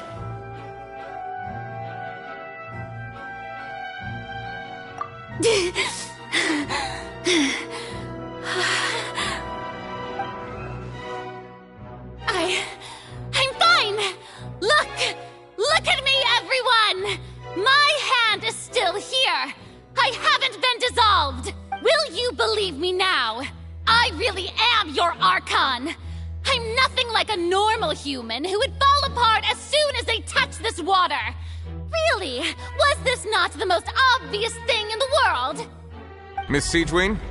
If you are present, Miss Siegewien, please come forward and attend to the defendant. Siegewien? Don't be nervous. It'll just take a few seconds. That should be enough.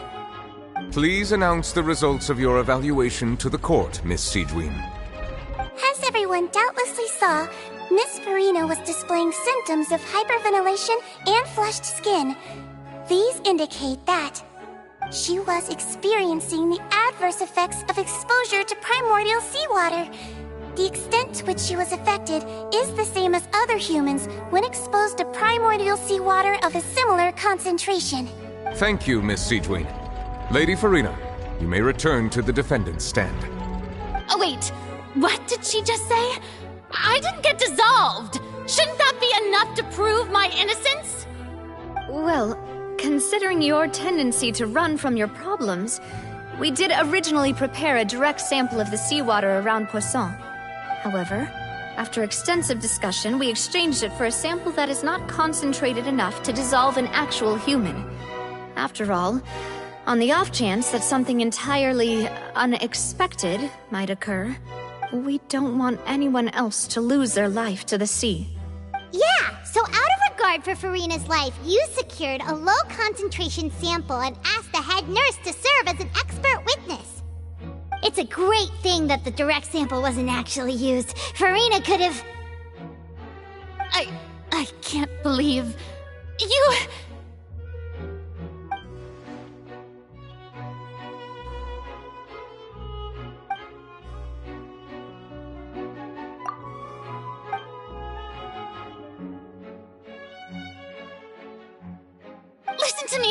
Listen to me, everyone! Please don't give me such cold and disdainful looks! What happened just now didn't prove a single thing! Think about it! How can you conclusively prove that an Archon can't also be affected by the primordial seawater? Also, if I was really just a human, why would I dare to just put my hand in that kind of water?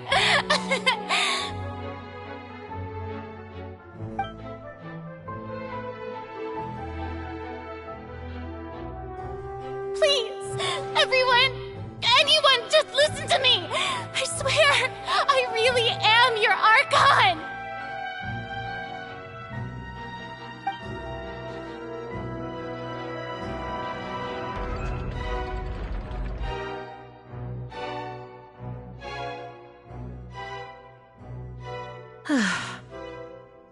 I don't think anything she says at this point will sway anyone. The odds are just too stacked against her now.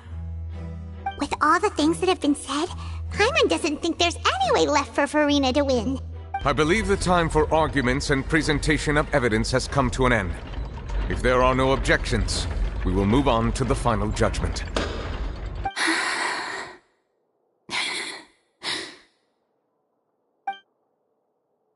I don't think anything she says at this point will sway anyone. She's too stacked against her now.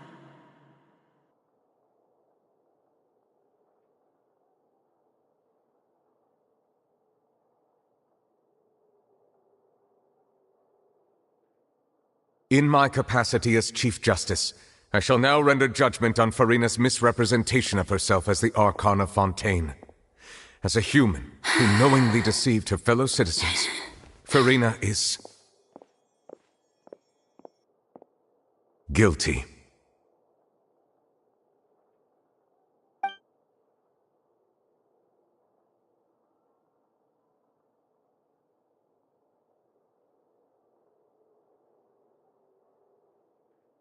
We shall now turn to the oratrice mécanique d'analyse cardinale to render the final verdict on the charges.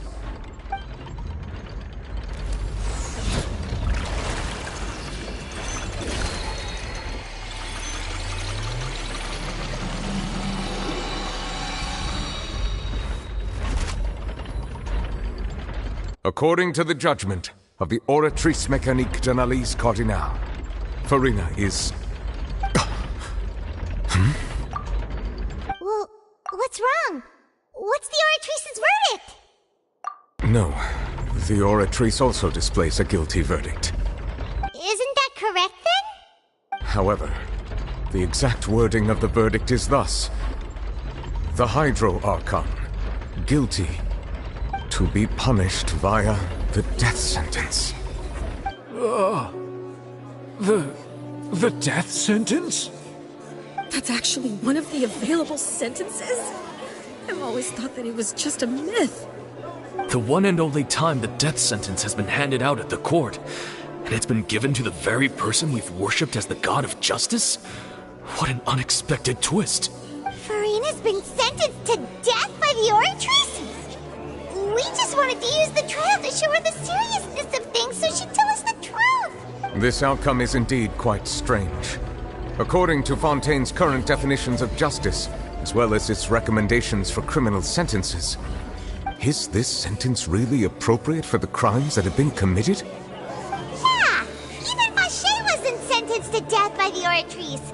You know, the real evil mastermind behind the serial disappearances case.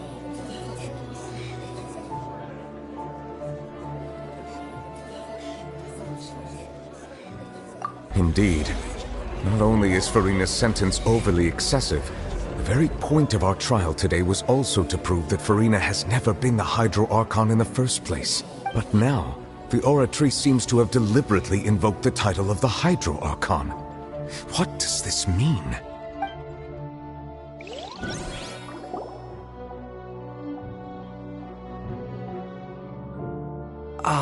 Excuse me, if I may interrupt. Is the trial still going? Fremine! You finally made it! Mm-hmm. Any mission Father assigns to me will always be top priority. Is that the first prophecy slate? Huh.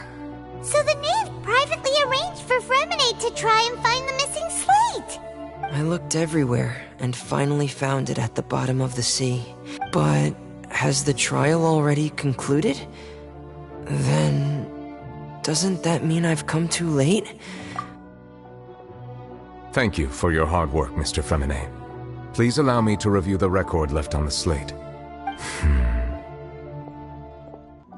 Traveler, I believe that you have already seen the other existing slates. Huh? So what do you see? What is it?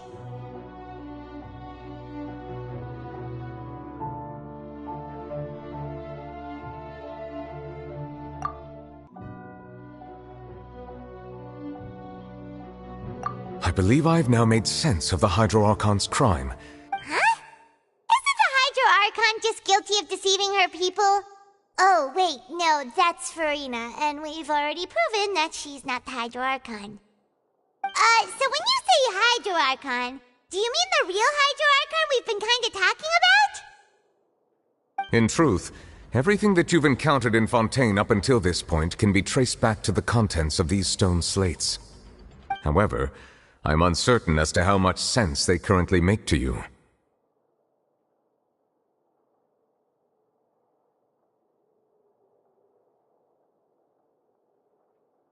Okay, let's try to recall the contents of the other 3 stone slates. Paimon will do her best to help you remember.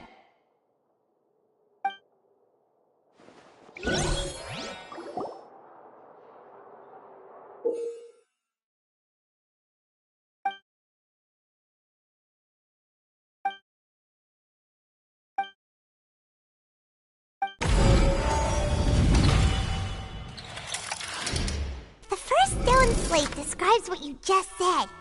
It seems to show the previous Hydro Archon using her divine power, and then the Oceanids turn into humans. Does that mean that Fontainians are transformed Oceanids?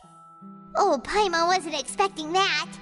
But if Oceanids can turn into humans, then perhaps this process can be reversed as well.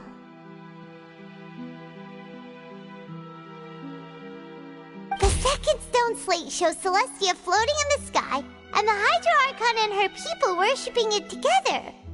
But the heavens still brought judgment down upon them. This must be the point when the Hydro Archon and the Fontainians were branded with their original sin. Does this mean that the original sin and the Hydro Archon sin are the same thing? The third slate shows the Hydro Archon sinking into the sea surrounded by many people. That reminds Paimon, didn't we also watch that happen to someone else? Well, the fourth slate is the prophecy the Fontainians have been talking about. People dissolving into the sea, the Hydro Archon crying on her throne, and so on. We didn't believe that such a crazy disaster could happen at first, did we?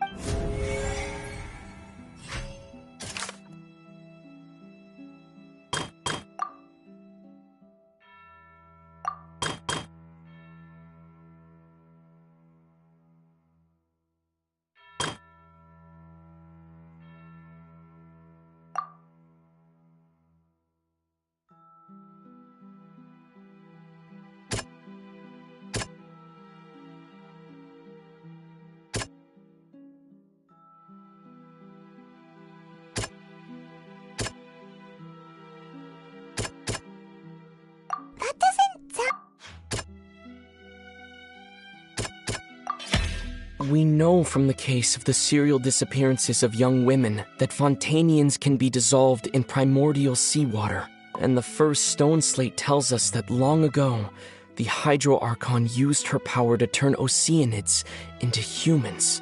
This might be the reason that Fontainians can dissolve.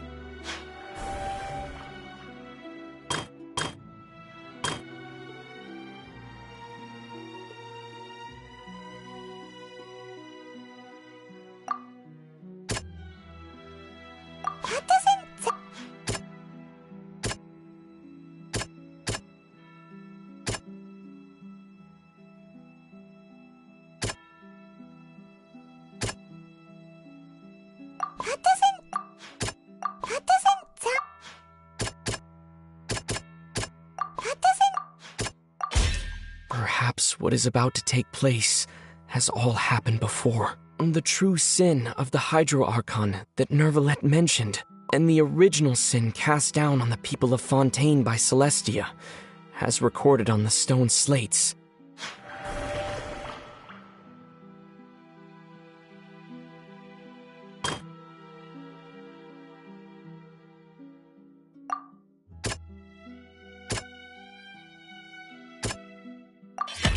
It's not as simple as falling into the sea. When Navia fell into the sea, her consciousness was subjected to judgment. The stone slates show the people gathered around the Hydro Archon in the sea.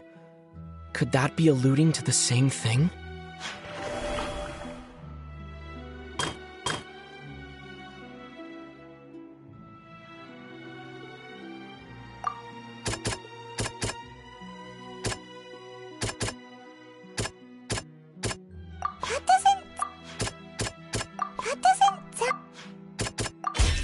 The prophecy from the stone slates found its way into society, but not many people believed it at first.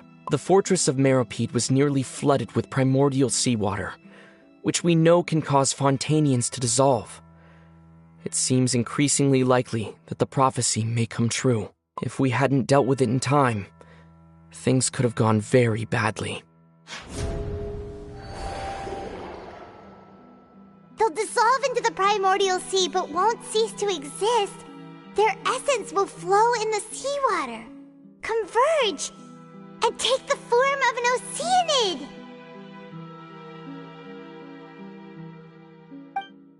The Hydro Archon was sentenced to death in court, shocking everyone present. Perhaps this means that her sin was actually Fontaine's original sin. Navia fell into the water inside those ruins, and she nearly dissolved. She was surrounded by the people of Poisson in a court within her consciousness. The eruption of the primordial sea at the fortress of Meropide was the surest sign that the prophecy was about to come to pass no matter what. The prophecy's contents can all be verified by recent events. If we combine what we know together, loads of truth should come to light.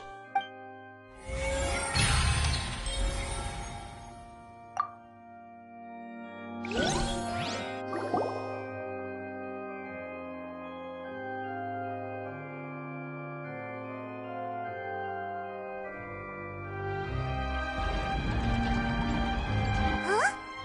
Oh, Paimon gets it now! But then it feels like we're going to have to share some truly shocking revelations. Let's hear them. Incredible. Linny, did you hear that? We're not real humans. All Fontainians were originally created by the late previous Hydro Archon, with Oceanids as their basis. The evidence for that can be found in how only Fontainians could dissolve in primordial seawater, and how all the girls Vacher dissolved were also turned into Oceanids. Oh, and according to Navia, when she was about to get dissolved, she also saw everyone gathered around for a trial, all of them in the shape of Oceanids. Indeed. Yeah, and it follows from the content of the first slate that she probably angered Celestia by creating humans without prior permission. That could also explain why the Oratrice judged the Hydro Archon to be guilty. It's to account for that ancient sin. The Hydro Archon's true sin was creating us? And yet, after many hundreds of years, the Hydro Archon's creations have turned around to try to judge the Archon within the Opera Epiclese. The twists of history are often the most unexpected of all. Yeah, isn't the image here just like when Navia fell into the sea? So wouldn't it be trying to show the image of the Hydro Archon also falling into the sea once the prophecy has been fulfilled in the fourth slate? In the end, the people will all be dissolved into the waters, and only the Hydro Archon will remain weeping on her throne. Only then will the sins of the people of Fontaine be washed away. Did Paimon get all that right? You've made some keen deductions. I must say, given how much you still don't know. However, while you were able to decode all the information on the slates, they've also been etched with an additional layer of hidden information using... When we were at the ruins, I tried to decipher the hidden information recorded in the slates. Now that the slate collection is complete, I shall make another attempt to decipher the narrative recorded within.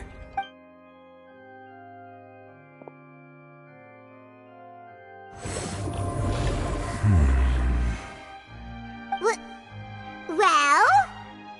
Did you get it? It's truth not only with you, but with all the people of Fontaine as well. I will try to briefly summarize it for you. Your hypotheses regarding the origin of Fontainians and the sin of the Hydro Archon were both correct. In the Fontaine of old, the previous Hydro Archon sensed the yearning of her Oceanid familiars for life on land.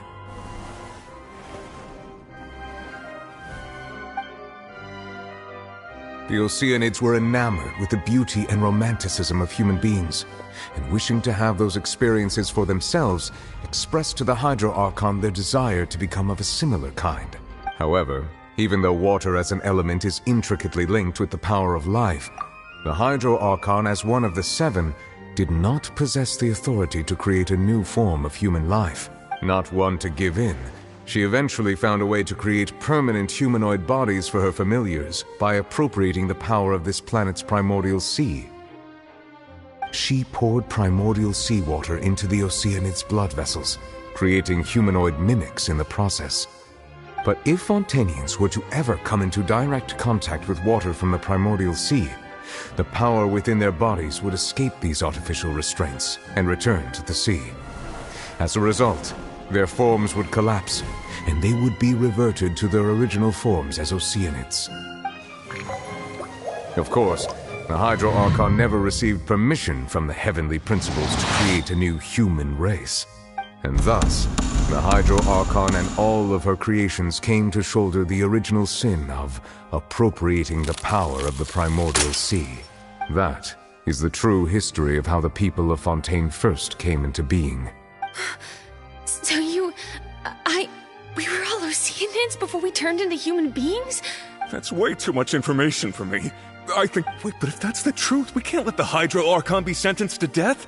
This really might be too much information for your regular Fontainian. Alas, your hypothesis regarding the third and fourth stone slates was inaccurate. The slates' respective positions are, in fact, correct.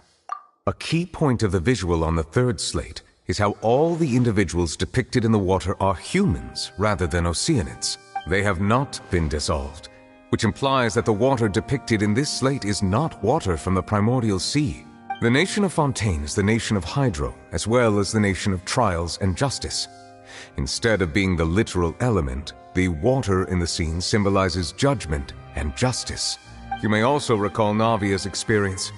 When she fell into the sea, her consciousness was surrounded by that of many others who intended to hold a trial to determine her fate. Therefore, the meaning of the third slate is that the people of Fontaine shall try the Hydro Archon at the court of justice. Yes, it refers to our present situation. I think I'm following now. So, what you're saying is, even though we decided to put on this trial to avoid fulfilling the prophecy, in truth, everything we've done has happened exactly as the prophecy foretold. What should we do? Huh. No matter what, the prophecy will be fulfilled. If that's the case, does that mean the scene in the fourth slate will also be fulfilled soon? Traveler, I would like to point out another small fallacy in your deductions. About the fourth slate, you probably thought that the eruption of primordial seawater beneath the fortress of Meripede served as the surest sign that the prophecy was about to come to pass, yes? However, I believe that rather than being a sure sign, that eruption could in fact only be a small warning of something far worse to come. As for the root cause of the catastrophe, I believe you've already encountered it once before.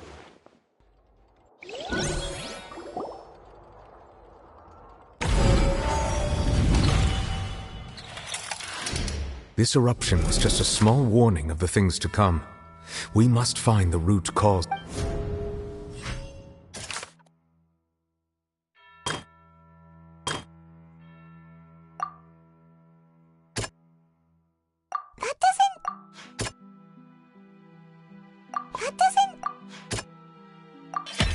It was both dream and reality. If we're talking about a true culprit, that could only be that thing and... The truth, the original sin, the trial, and the root cause of the disaster.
That was way too close! How did that thing just burst into the Opera House? Wait, was that the huge whale you saw in your dream? So we've met it at last. I understand very well why it is true. That whale does not belong to Teyvat. It has been greedily consuming the energy from the planet's primordial sea, using it to grow. And once it has finished consuming all of the... You said that when the Hydro Archon first created Fontainians out of Oceanids... Precisely. That whale finds the blood of Fontainians nigh impossible to resist. Therefore, when it left the primordial sea, it decided to make its next... We just barely managed to push it back, right? That is correct. Indeed, it is more accurate to say that we should thank that Harbinger for buying us some From the way he looked, he must have been fighting... That battle maniac. We've always known that he had a special connection with that... Anyway, now that we know that this whale is the actual cause of the disaster recorded in the prophecy, all we need to do to stop the prophecy would be to find a way to beat it up, right? It is too late. It had already absorbed too much of the primordial sea's energy, but even if the entirety of Teyvat were to be That's not some... We've already done everything. We've come so far. Indeed. That's not... I'll fight it to the end. So the prophecy will be fulfilled no matter what, huh?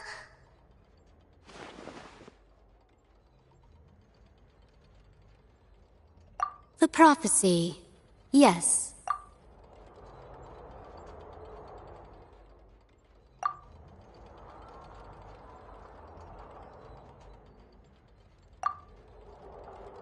Just as prophecies are usually only the future as seen from the perspectives of the gods, could things be happening in hidden corners where the gods' gaze does not fall?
Ultimately, fate shall serve as your only guide, no matter what will happen in Teyvat's future.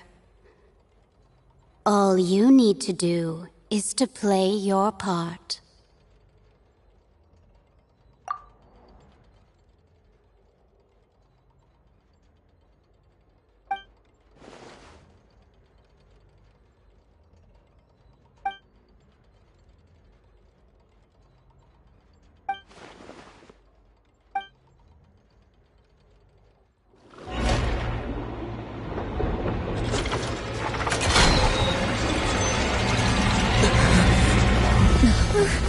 What's happening with the oratories? I believe it is preparing to carry out the death sentence.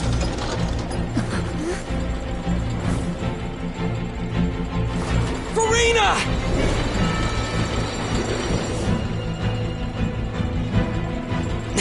No, I still need answers.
You...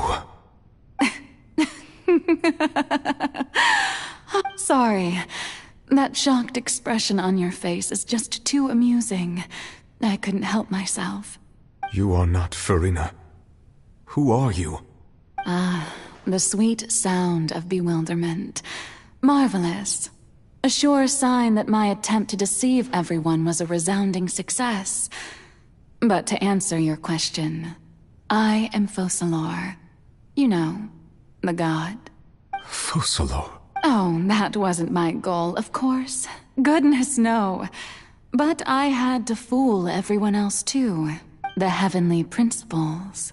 Deceiving the heavenly principles? It's all because of that pernicious prophecy. Dreadful, wasn't it?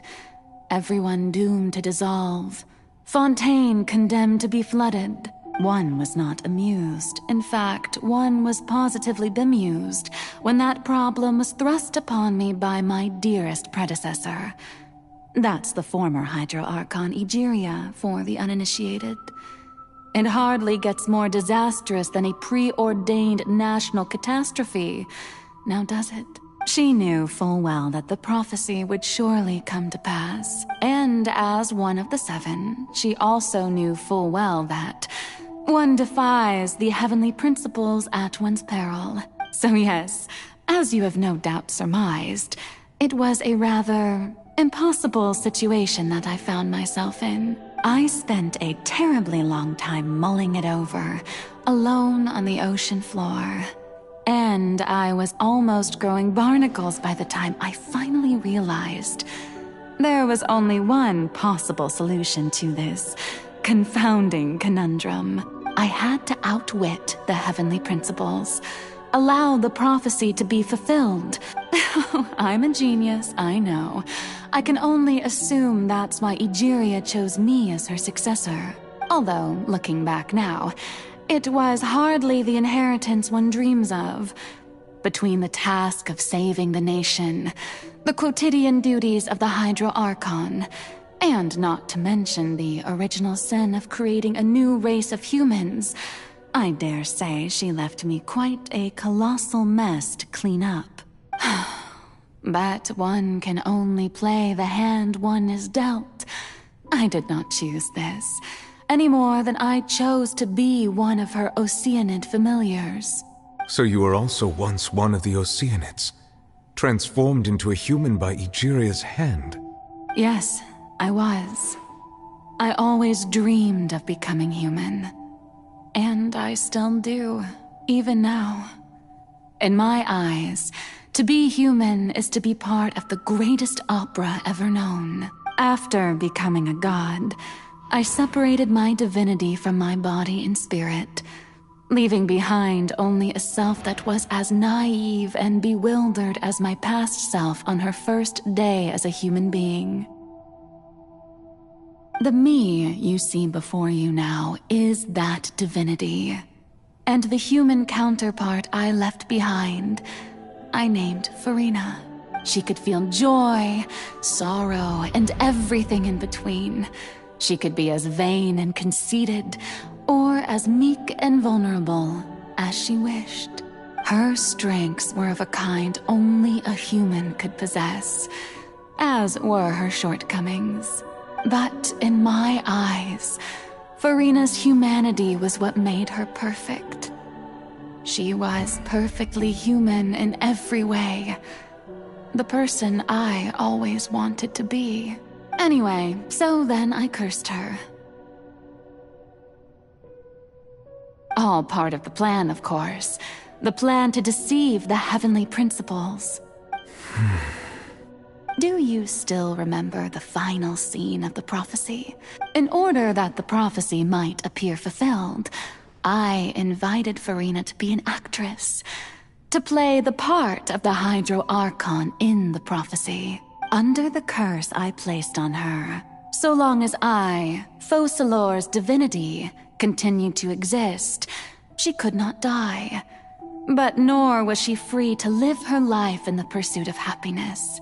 Instead, she was forced to take the stage in the opera house, to embrace the role of leading lady, to forever play the part of the god from the prophecy, all to create a deceitful appearance of that prophecy coming to pass. I suppose now you probably understand why your court is called the Opera Epiclese. But Farina is only human, isn't she? Even though she has had a long life, her mind is no stronger than that of any other ordinary human being. I cannot begin to fathom what she has had to endure. It must have been torture for her. It has indeed. And although she is, in a sense, me in human form, I most definitely owe her an apology for it. It's been 500 years, and all along, she's been playing her part in the most unimaginably long, unbearably lonely, and agonizingly painful opera of all time.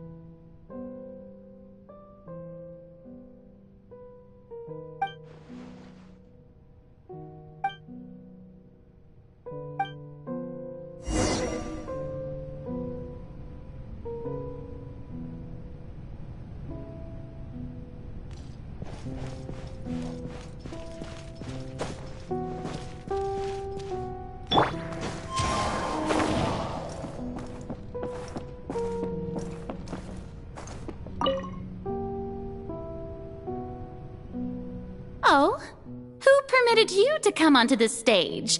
Now, I understand your admiration for my august self, but I must ask you to keep to the rules. All right. It is not my intent to reprimand you. There is no need to state your name. Just be off with you. Do not distract me from my performance. Oh, do not jest. Can you not feel it? I am Focalor. The eyes of countless Fontainians are upon me. I must, at all times, display the utmost elegance and nobility.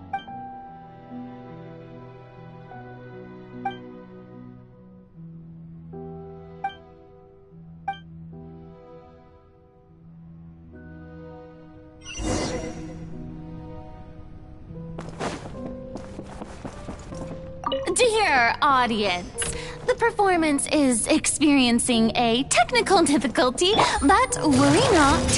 The guards shall resolve it soon enough. Come on, please.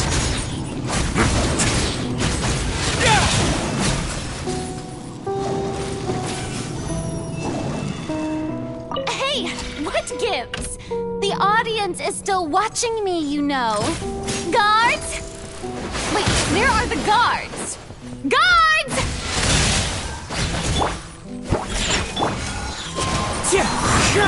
Have a sick trip. What now?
Farina. Huh? Who's that? Who's calling me? Where are you? Be not nervous. Be not afraid. I am before you. Wait a moment. You're mirror me? How can this be? Mirror you, huh? You know what? That's not bad. Mirror me? The prophecy. Have you heard of it? What prophecy? Wait. I know. I think. I don't know why, but it's in my head somehow. The people will all be dissolved into the waters. Oh, very good. You know it well. What's going on? I can't seem to remember anything clearly. Yes, it will. And that is why I've come to you. Disaster will come to Fontaine sooner or later. Things will develop just as the prophecy declared. But doesn't that mean everyone will die? Oh, don't worry. Magical meetings exist in this world precisely to give people a chance to turn things around. I will tell you how to save everyone, but you may have to suffer somewhat. Oh, so there's still hope after all. Goodness, you frightened me. You spoke so much and with so much certainty. As for the suffering, well, I will admit that the first thing that came to mind was, why do I have to be the one to suffer? But if the prophecy will come true, I'll also die anyway, right? If there were scales, with all the people of Fontaine on one side, and my pain on the other, is it not obvious where the scales should tilt? You truly are the perfect human. My ideal. I suppose this would also be the justice that belongs to you. Huh? Don't worry, it's nothing. Listen well. Fontaine has just lost its Hydro Archon. Play as a god? That's right. You must begin a never-ending masquerade. If you can keep it up, then I shall have my way of defying this prophecy. But how will I do this? Don't worry. What you must do is not to turn yourself into a real god. Being a human yourself, I'm sure you already know what such an entity would be like. Remember, your true challenge will not be pursuing divinity, but contending against humanity. I'm still not sure I understand, but I'll try. So, how long am I going to have to play this role? To accomplish this mission, you will have to stay on the stage for many, many years. But I promise you, all will eventually end in a magnificent and dramatic trial. A trial? Huh. How exciting. I'll be looking forward to it.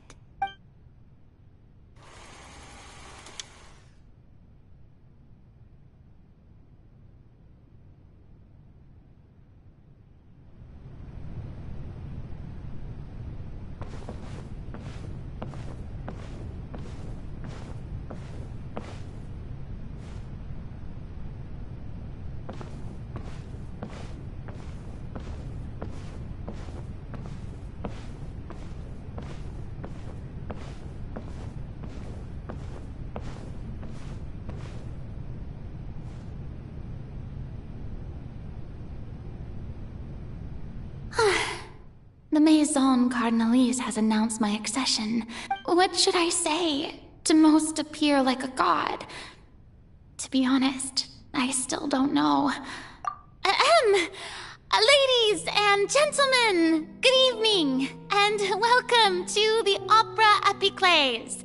I'm sure you've all heard about how I have taken on the role of Hydro Archon. Indeed, I I am Farina de Fontaine, your new archon. In truth, I know little about becoming a nation's new god, but it will be my honor to guide you all. As the god Focalor, the god of justice, I shall do all within my power to lead you into an age of fairness and justice.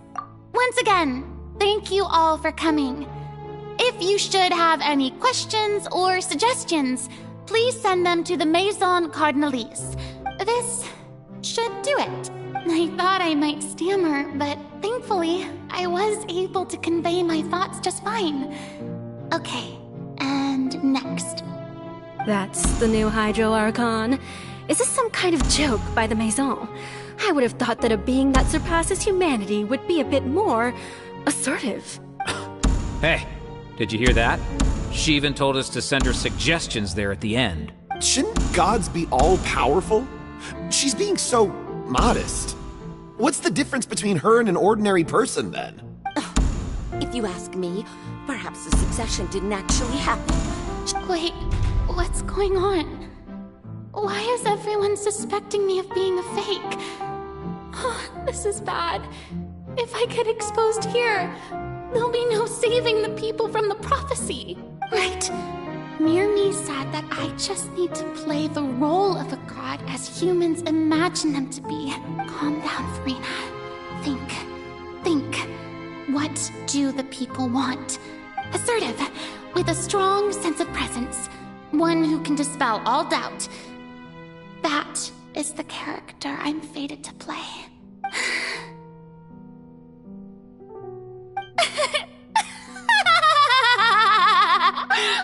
Oh, very good, my people. Only ones such as you are deserving of my rule. Now, I was wondering if some weak puppet were to one day come onto the stage and claim ownership of this opera house, would the children of Fontaine follow them? Well, it seems that you would all see right through them. Having passed my test, you are qualified to witness wondrous trials alongside my august self. Here in this opera, you may consider my previous act a door gift of sorts. I thought it was a debut that suited the atmosphere. Now then, let us be reintroduced. Ah, so that was just a performance. How could I have forgotten that we were inside an opera house? Her personality. It's quite shocking, to be honest, but I suppose it's a better look than before. Such a fascinating and bold deity. How wonderful! Our future may yet be bright after all. It seems I've turned them around. Best follow this flow and restart my accession speech. My dear people, whether you acknowledge me or not, whether you trust me or nay, I say to you, keep faith in your ardor for justice. We have heard it said that this nation's sins can no longer be washed away. Well, I say that justice is most fragrant when it blooms amid sin. The scales of justice should not weigh heavy in the hands of its God. May law be the prayer on our lips. May judgment be our worship. Let us light the fires and drink to the future of Fontaine! There is no trouble in this world that justice cannot solve. So long as I, the Archon Focalor, stand within the Opera Epiclese, so long as I stand before the Oratrice, I shall even judge the gods of this world!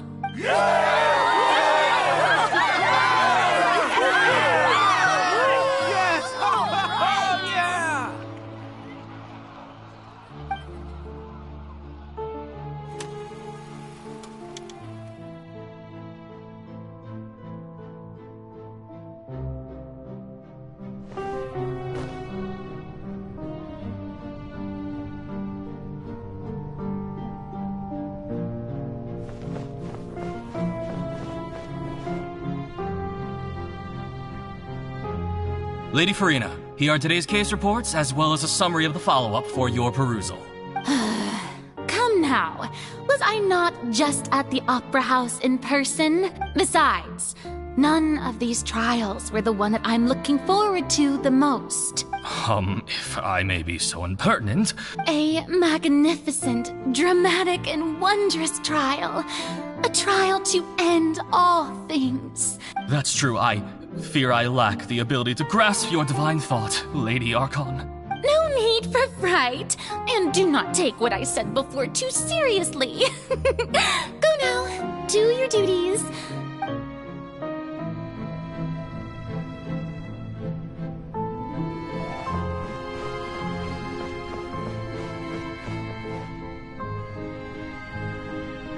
Lady Farina, I don't know what to say. No need to thank me. Or rather, thank your own sense of perseverance instead. All right. Deuteria, is it? How is your son's illness? You remembered me. He is doing much better now. In fact, he is far more of an ardent believer than I. Oh, good. Very good. If this should happen again in the future, please do not hesitate to come and tell me. You're such a gentle and wise god.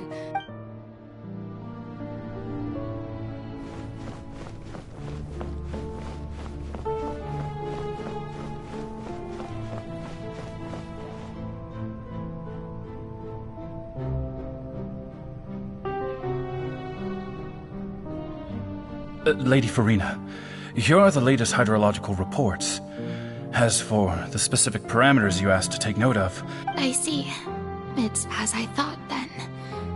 As your god, I did already expect this, but I wanted to see how far your human wisdom would allow you to analyze it. All manner of signs indicate that the prophecy will still come to pass. Well, as I understand it, Really? Have they found anything? I'm afraid that they haven't found any effective solution thus far. Oh, is that so? Well, no wonder. This issue has reached the realm of the gods.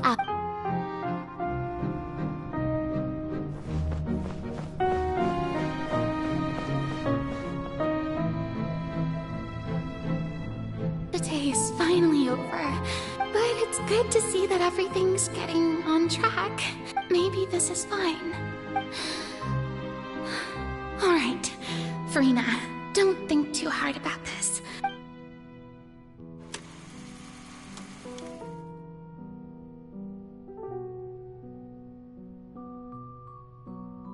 Lady Farina, here are the new trial reports for the latest cases, as well as a summary of the follow-up. There'll be no need for that. Lady Farina, I've waited so... Indeed, my dear Lloyd. Lady Farina, we're detecting significant hydrological anomalies near Poisson. Understood. Keep monitoring. Keep me informed should anything come up at the Institute.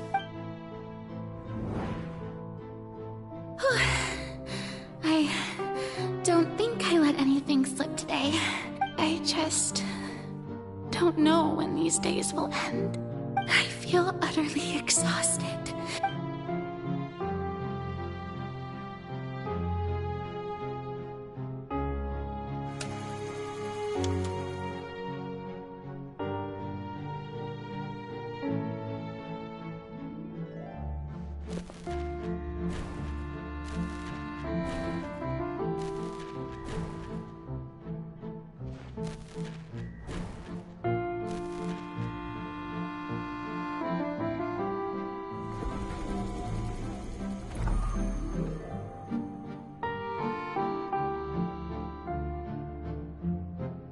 Lady Farina, I've heard that the first member of our family who was honored to receive an audience with you was Madame Deuteria, almost 20 generations ago. And what a fine family yours is indeed. Surely you exaggerate, Lady Farina. My lady? What is it, good citizen? Oh, are you crying? Oh, really now? I didn't even notice. This must be the overflow of hydro from my person. Well, can't quite help being the god whose dominion is the waters, can I? No wonder. No wonder. A manifestation of your power, then. Oh, Archon, I am honored to have witnessed it. Honored indeed.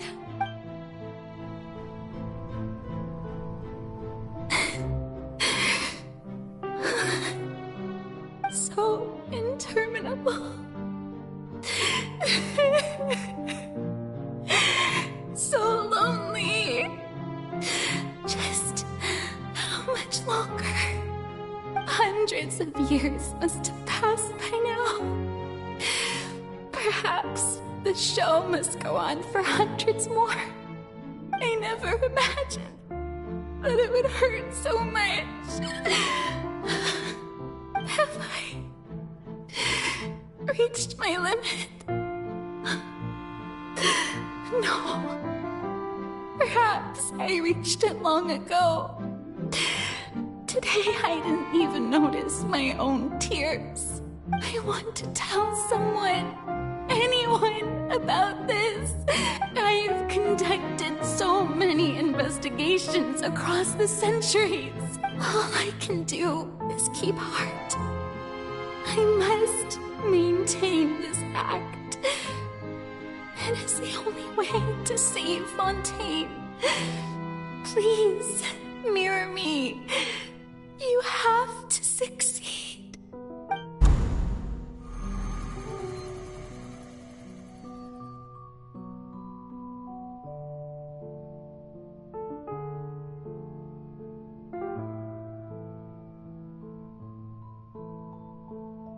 Farina, you don't have to shoulder this burden alone. Although I don't know what you might be keeping from everyone.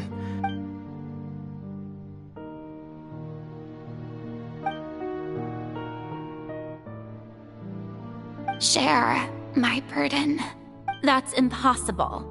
It was fated right from the start that this would be my duty alone. But even if your burden doesn't need to be shared, just share it with me. I'm what you'd call a witness. A witness?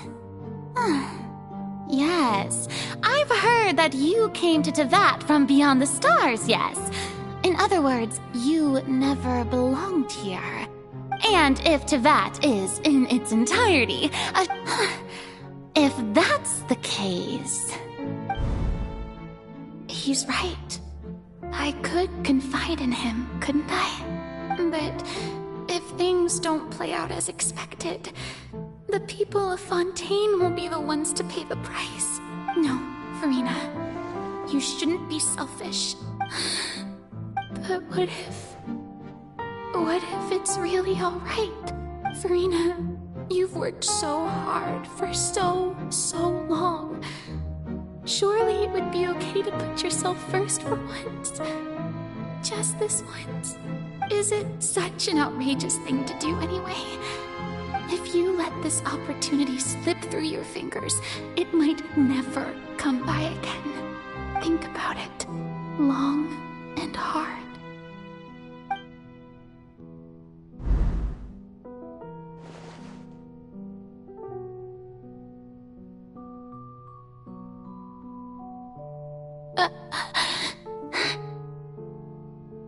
No, I have nothing to say.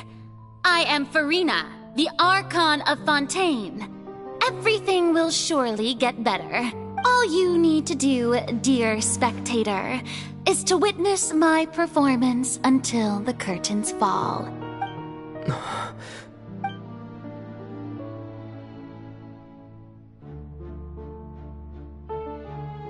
Fine.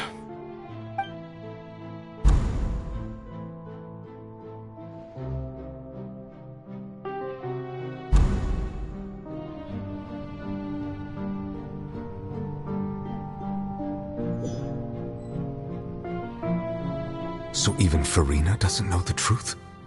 You've never once let her in on the full plan? Yes, it had to be done.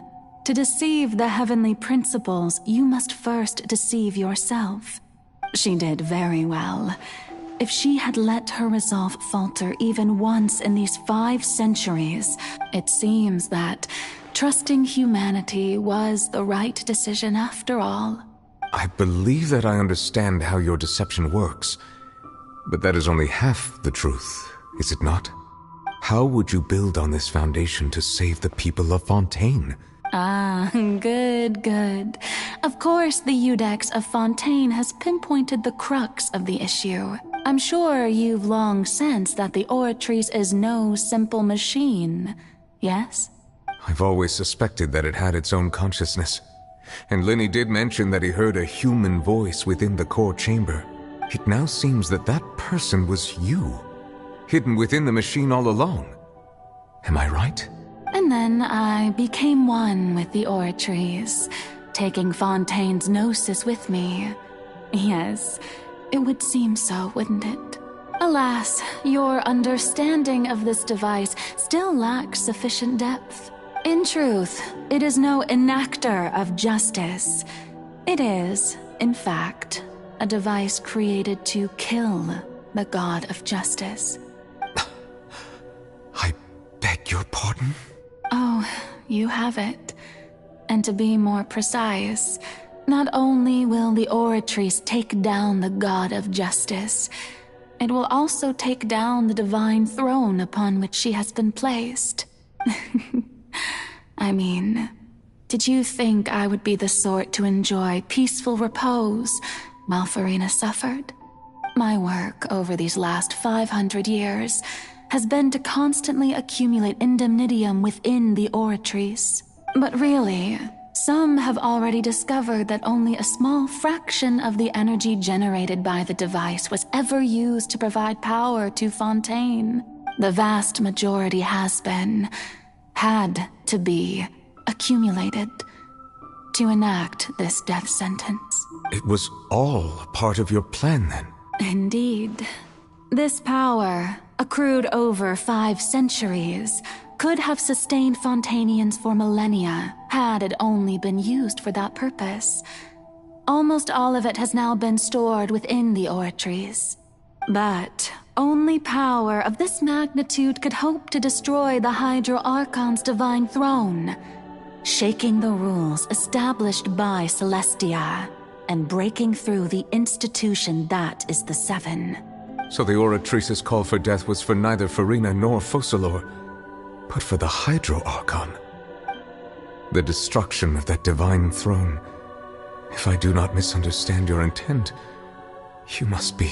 returning what's rightfully yours to you, of course. In other words, this was all done to return the authority of the Hydro Archon to the Hydro Dragon of this planet.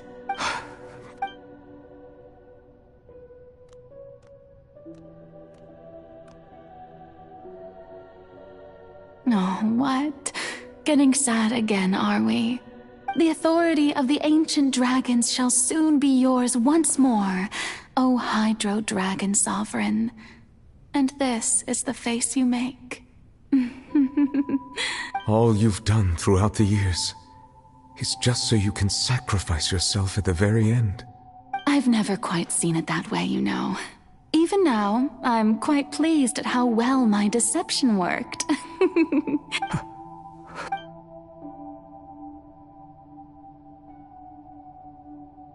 Hydro Dragon, don't cry. I must say, had it been within my rights, I would have loved to judge the heavenly principles themselves. Were they not guilty of essentially the same crime?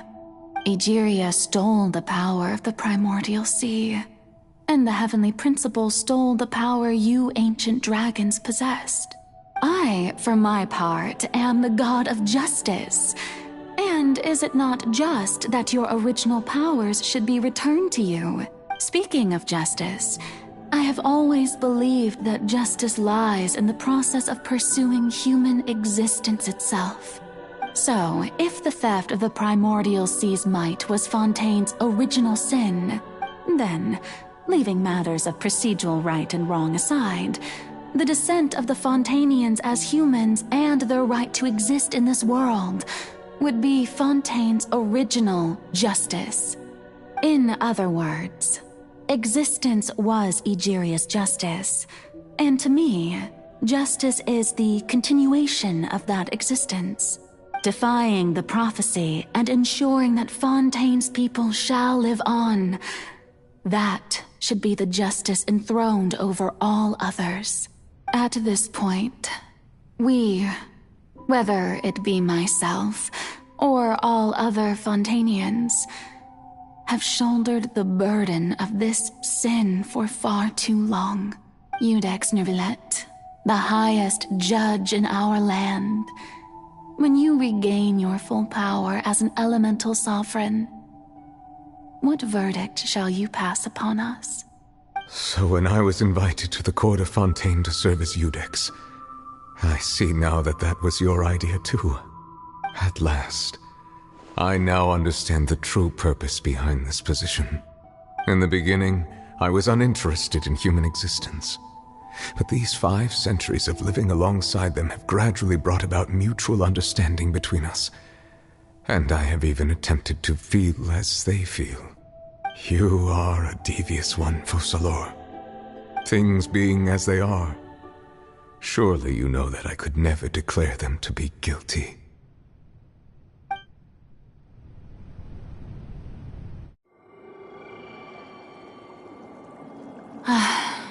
The hour of my execution is almost here. For the sinner, the curtain call has come. I know I may not sound it, but faced with death, I find myself a little afraid. Perhaps this is one thing both gods and humans have in common.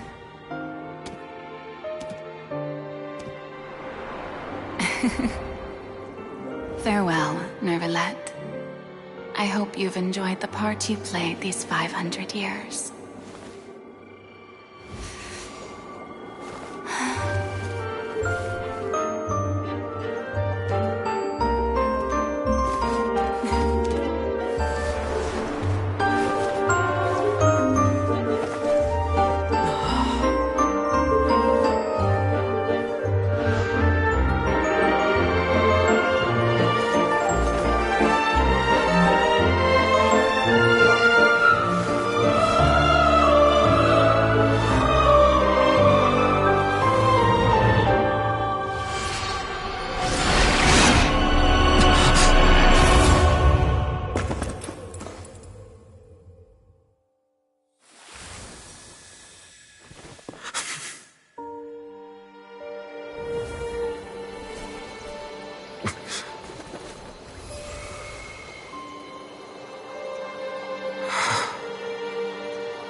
Iudex Neuvillette, hereby declare,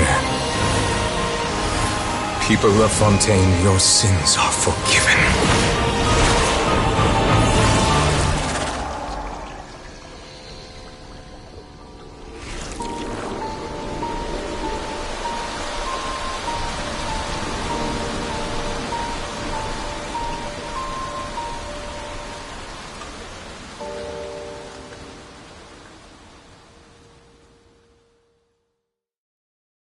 Word of advice.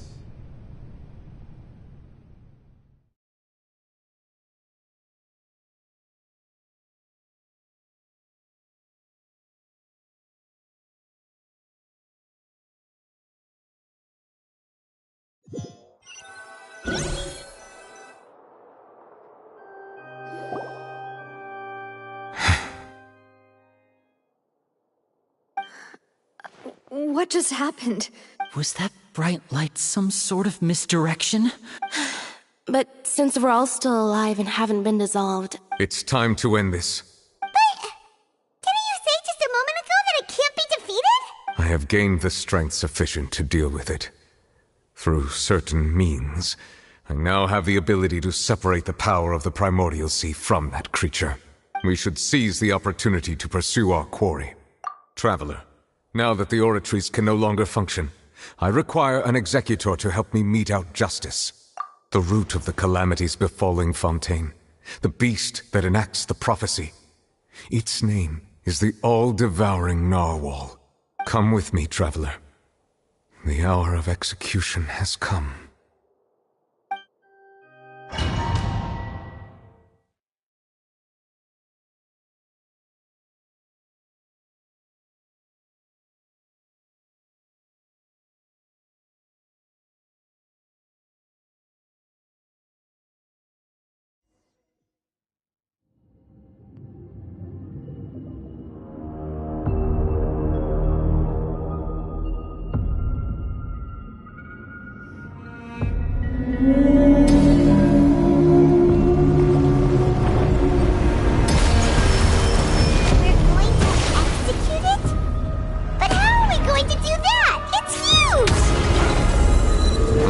Done my best to separate the power of the Primordial Sea from the whale.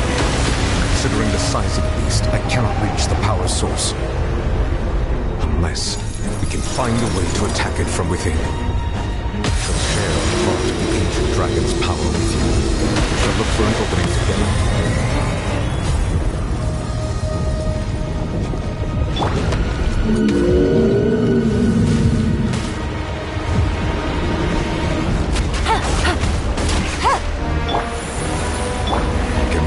Sorrow turning into hostility.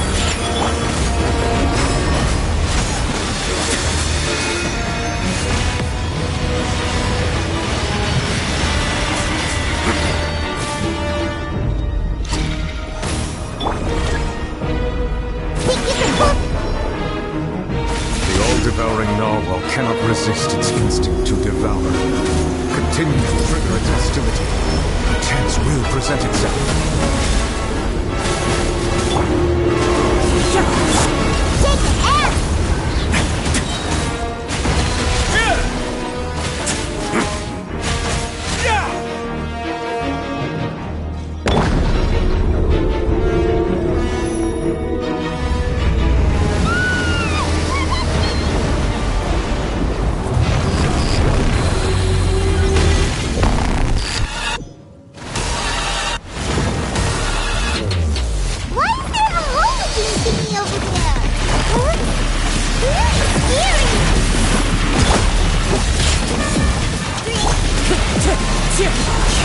Fallen leaves, adorn my night! A moment, please.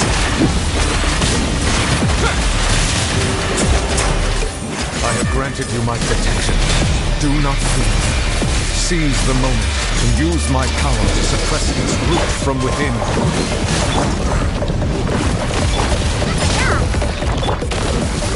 Busted! Here comes the catch!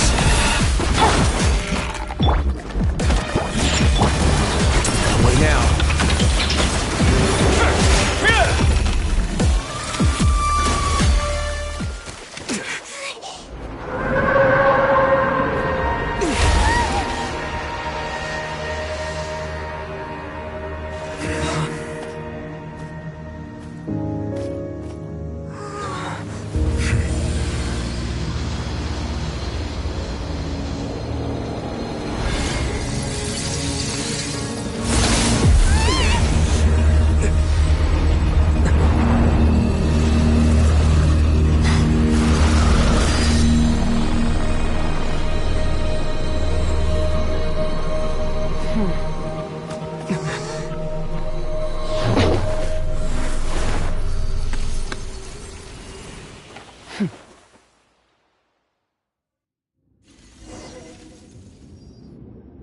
Thanks for helping with the cleanup. It should have been my job, but... oh well. It was just supposed to be a short private training session for me. I didn't think that my disciple and my master's pet would start brawling in the meantime. Well, actually, I had a feeling that it would happen at some point, but they bumped into one another earlier than I thought. What a blunder. I suppose I'll have to swing my sword 3 million times as penance. That power. Paimon has an idea. It's just that he gave us the impression that she was the less talkative person. I simply did not have anything to say to the weak. But you, on the other hand, managed to defeat the all-devouring narwhal without using power from beyond this world. So you may speak to me as equals. I have to agree. It's a strange use of a planet's primordial waters just to raise an all-devouring narwhal. That kind of power is wasted on it. It's not cooperative. It eats too much. And I have more important things to do with my time than pet sitting. The only thing that creature has going for it is its looks. All in all, it fails as a pet. Miss Skirk? I think you might have missed the point. The point being? Well, being that this pet almost destroyed an entire nation. So what sort of person is your master? Well, child's master's master. Wait, is that right? Oh, right. So you don't know him. His name is Sertologi. Huh? I am unfamiliar with that name. Huh. So Master isn't sufficiently famous.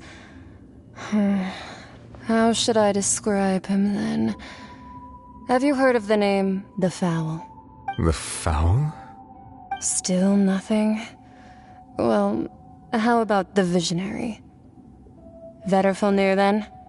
Or Gold Rhine-Daughter? Ooh, that one we've heard! Rhine-Daughter's part of the Hexen Circle. She's Albedo's mom, right? Oh, so you do know that name. To be honest, I also heard all of those names and titles from my master. I don't actually know them either. But I suppose you understand now, yes? My master is likely a similar sort to Rhine-Daughter. Wait! Didn't you also mention a visionary person? Actually, never mind that. That the all-devouring narwhal used up nearly all its strength fighting you. Back on the surface has most likely been thrown into chaos. In other words, the prophecy that you've been fretting over should now be in full swing. What?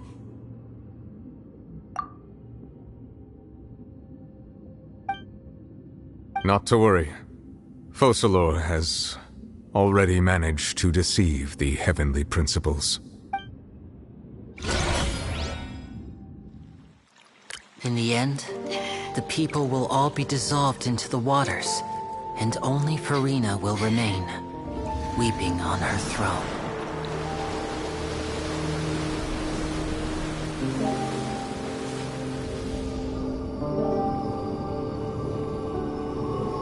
Only then will the sins of the people of Fontaine be washed away.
All hands, initiate emergency rescue!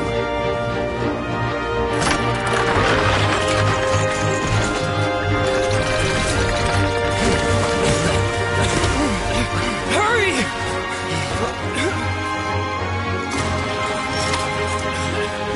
Hey, lend a hand!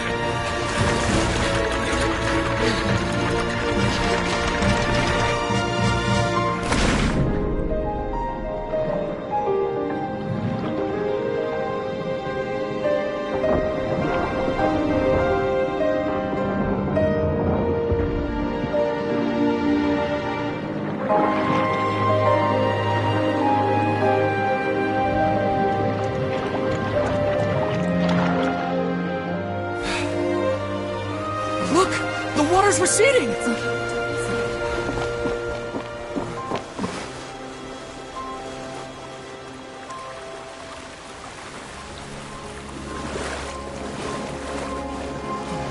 It's a miracle! Water's receding. We didn't dissolve. The prophecy was wrong. The prophecy was wrong.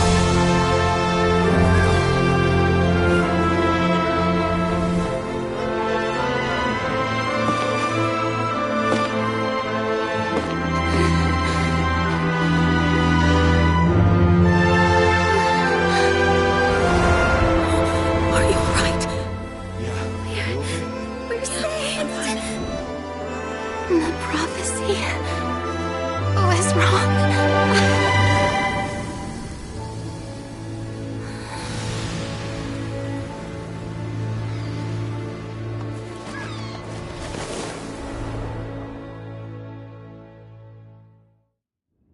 I once considered...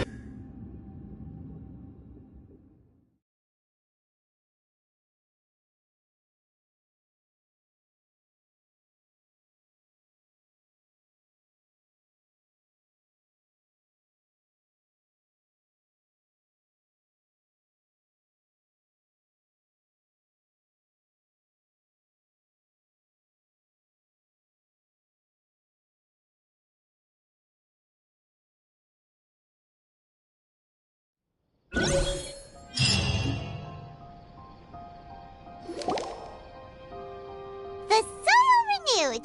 The Sweet Rasula talks post-disaster rebuilding. Old soil can still give birth to new bloom, Miss Navia stated. Hope is like seeing a small cookie when you're starving late at night. Skyship Winglet, Booner Brain of the Fontaine Research Institute. The various disputes that have arisen on account of Mr. Edwin have suddenly become a shield over the Institute. Which people always call the first researcher mad, but few know what to call the second. And should that latter person achieve a miracle, they would find it all the harder to... Wow! Paimon barely recognizes the people in the reports. Are those really Jurier and Navia? They sound like real big shots. What do you think? Pretty enthralling, huh?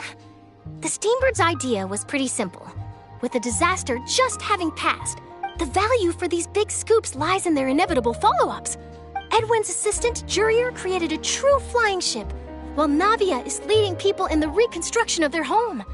I'm sure that these stories could draw even your well-traveled eye. Paimon's curious too! Wait a minute. And that's exactly why I'd like you to come conduct interviews with me. You're the best incubators of news, if you haven't noticed. Are you sure? Oh, this time will be different. Come on! Let's head to Poisson first, and then make a trip to the fortress.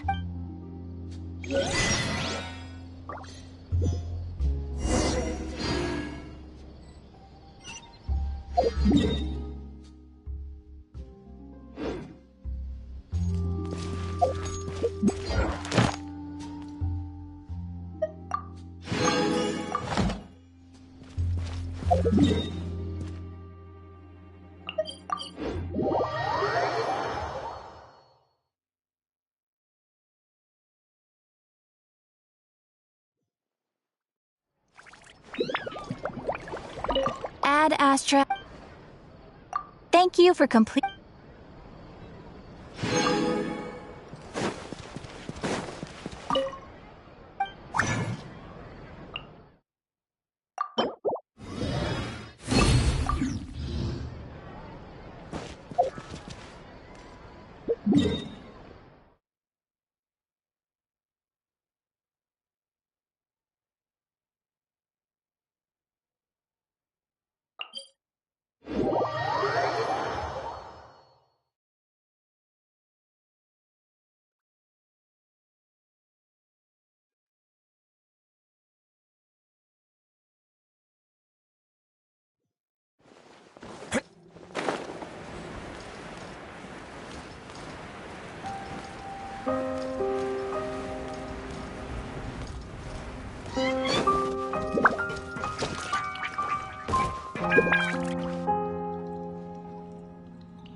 Oh, it's you. Hey, we're just having a look around. I'm here to update myself on how things are going here.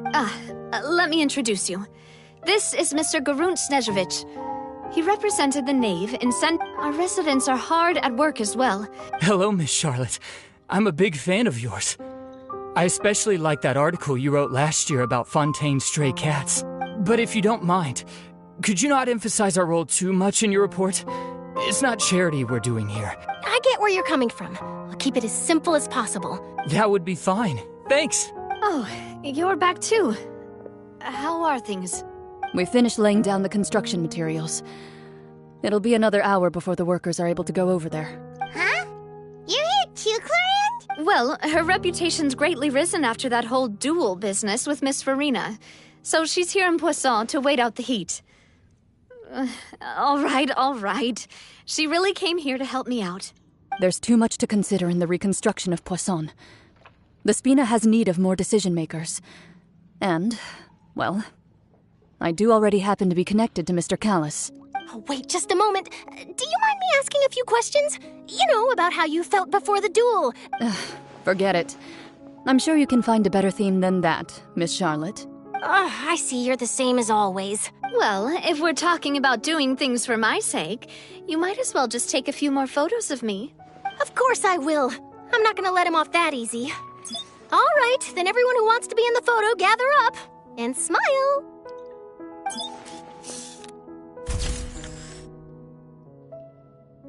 How did it go? Was it a good shot? Not bad. Your addition really helped the composition of the picture.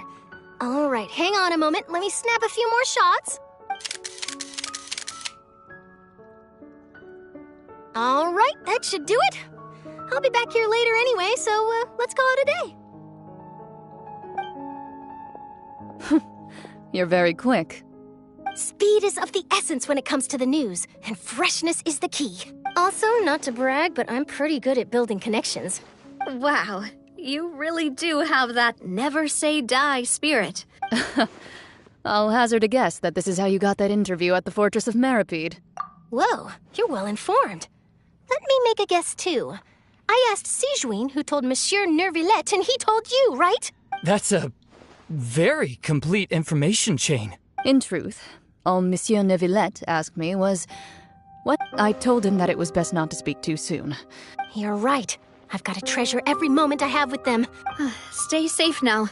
And tell me if you hear anything interesting.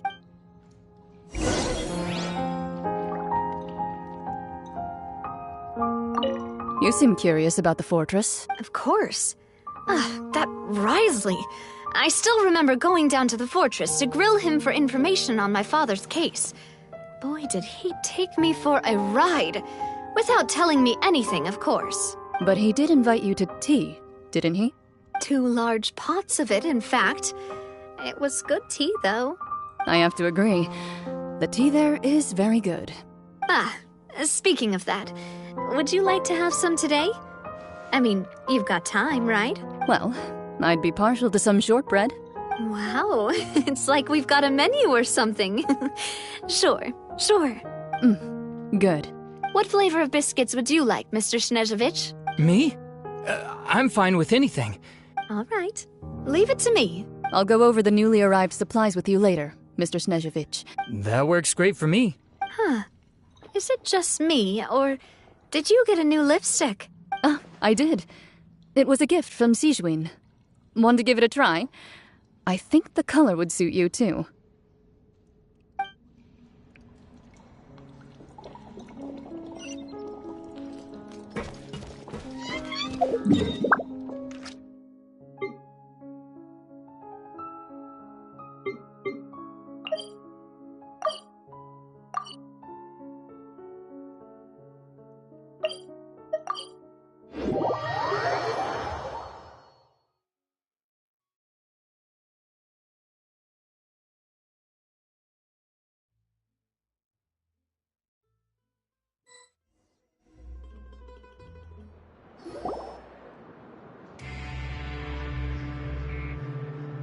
Wow, guess we're here again, huh? There's a real nostalgic feeling to this place. Looks like you've been missing us. Duke! Did you come all the way to the entrance to Of course. I'm here to welcome you and our dear Miss Charlotte. It's an honor to finally meet the much-rumored Duke. No need to thank me. But that said, I shouldn't be the focus of your interview. Of course, of course. All right then, this way.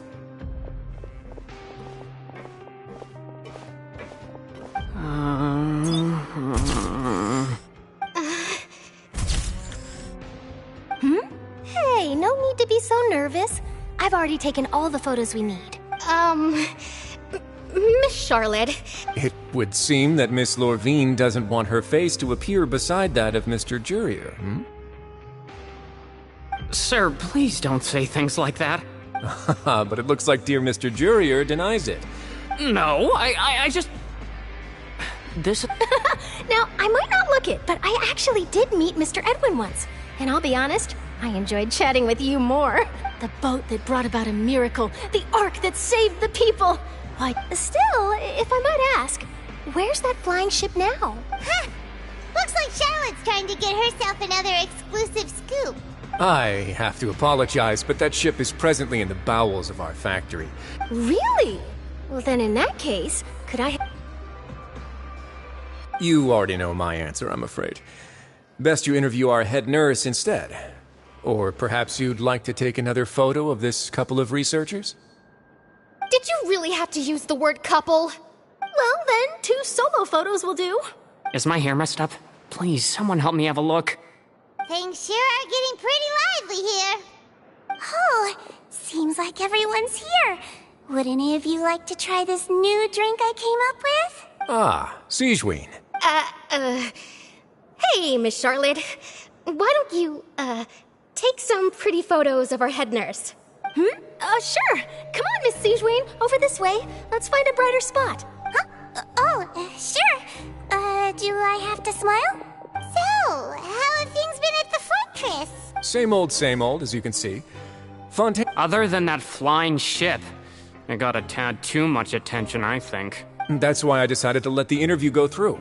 We should direct more public opinions toward the behind-the-scenes heroes. Am I right, Mr. Jurier? Miss Lorvine? You're too kind, sir.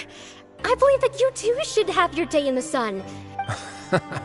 I'll just leave the spotlight to you two. I see.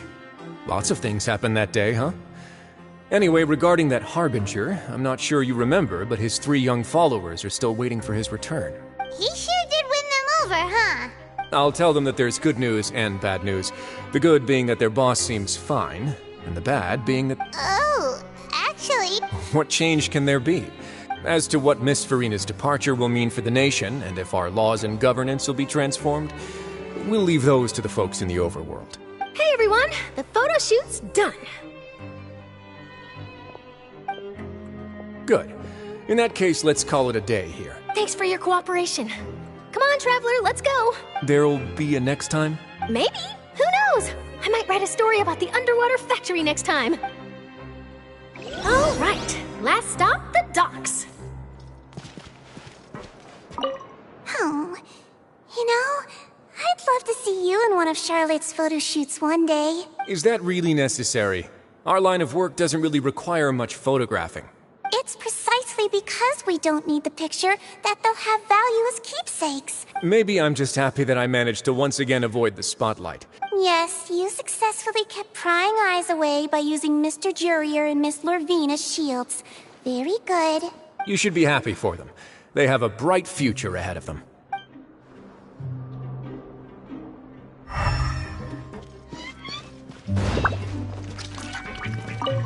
Here are the interview notes. They mentioned that the flying ship may have many uses in the future, and the journalist asked me what I thought of them. Seriously, how would I know anything about that? Flight is just flight. Whether people want to use a flying ship to broadcast good news or organize weddings is none of my beeswax. A wedding? Huh. Why are you looking at me like that? So the flying ship can be used for weddings? I didn't say that. That journalist mentioned it, and what does that have to do with us anyway? True. What does that have to do with us?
Navia mentioned that she stayed in touch with Linny and the others after working together.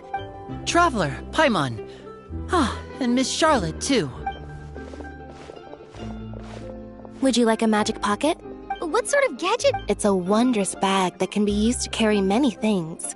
Trick a friend.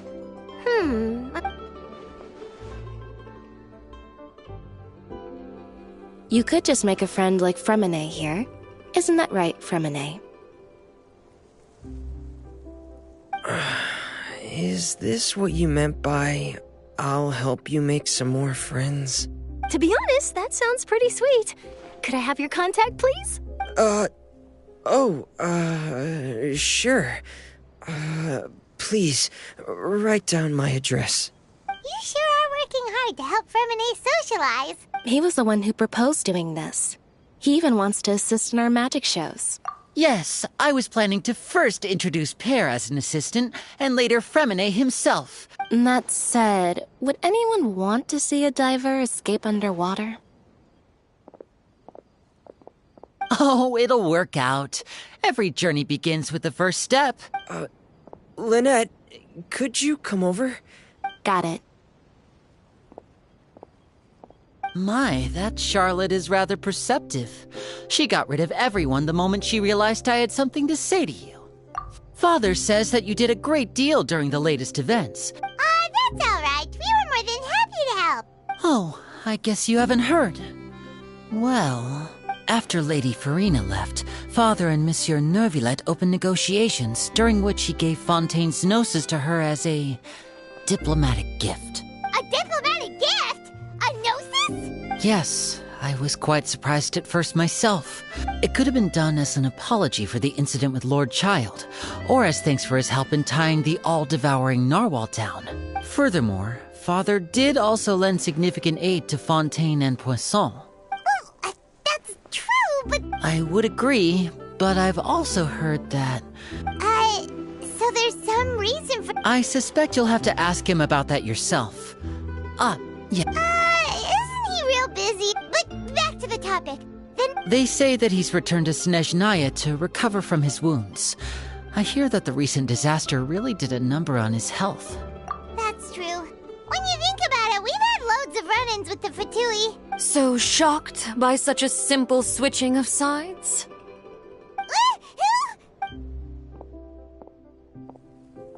Father! Well, what do you know? Come to the docks to see how my children are doing and meet the Traveler by chance. Please do not pay my accomplishments in Fontaine too much mind.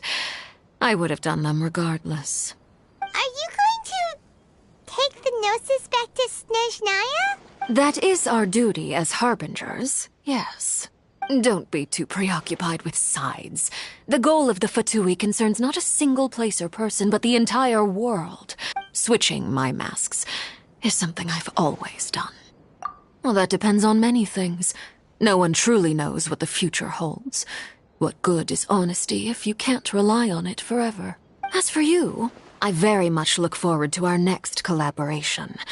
Good things cannot be achieved alone, and you've proved yourselves to be great partners. A vision?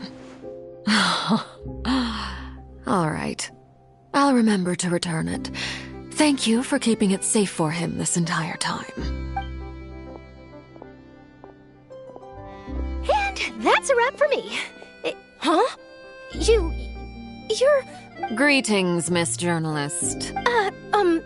Hello. If I'm not mistaken, there are diplomatic channels I'll need to report to take a photo of you. That is correct. So forgive me, but I will not be able to serve as a subject in your article. However, feel free to write as much as you'd like about our dear magicians and our upcoming rookie talent. I will. The sea breeze is quite pleasant. I shall continue my walk while the weather remains so agreeable. Farewell. Farewell, Father. Oh, she has such an intimidating presence. I didn't even dare to take a picture. Thankfully, I've already wrapped up all my pre-scheduled interviews. Don't be too nervous. Why don't you take a magic pocket before you go? Here, Traveler, Paimon, you take one too. To move things about? That's right. Funny. I was giving out magic pockets when we first met too. And what do you know? I guess this must be life. We will all follow our own paths. All right then. We'll be handing out pockets in some other districts later, so we'll get going now. Have a good day, you two. Well, guess we sent Charlotte off. Shall we go see how Neverlette's doing? As long as he's not so busy that he doesn't...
You really are here, Neverlette.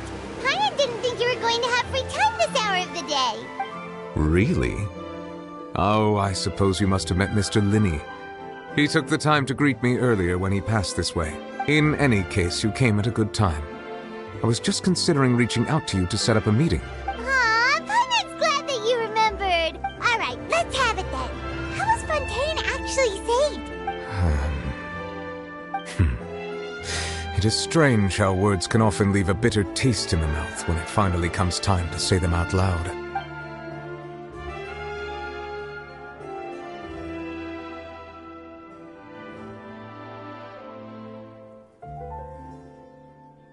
Whoa. So that's what happened?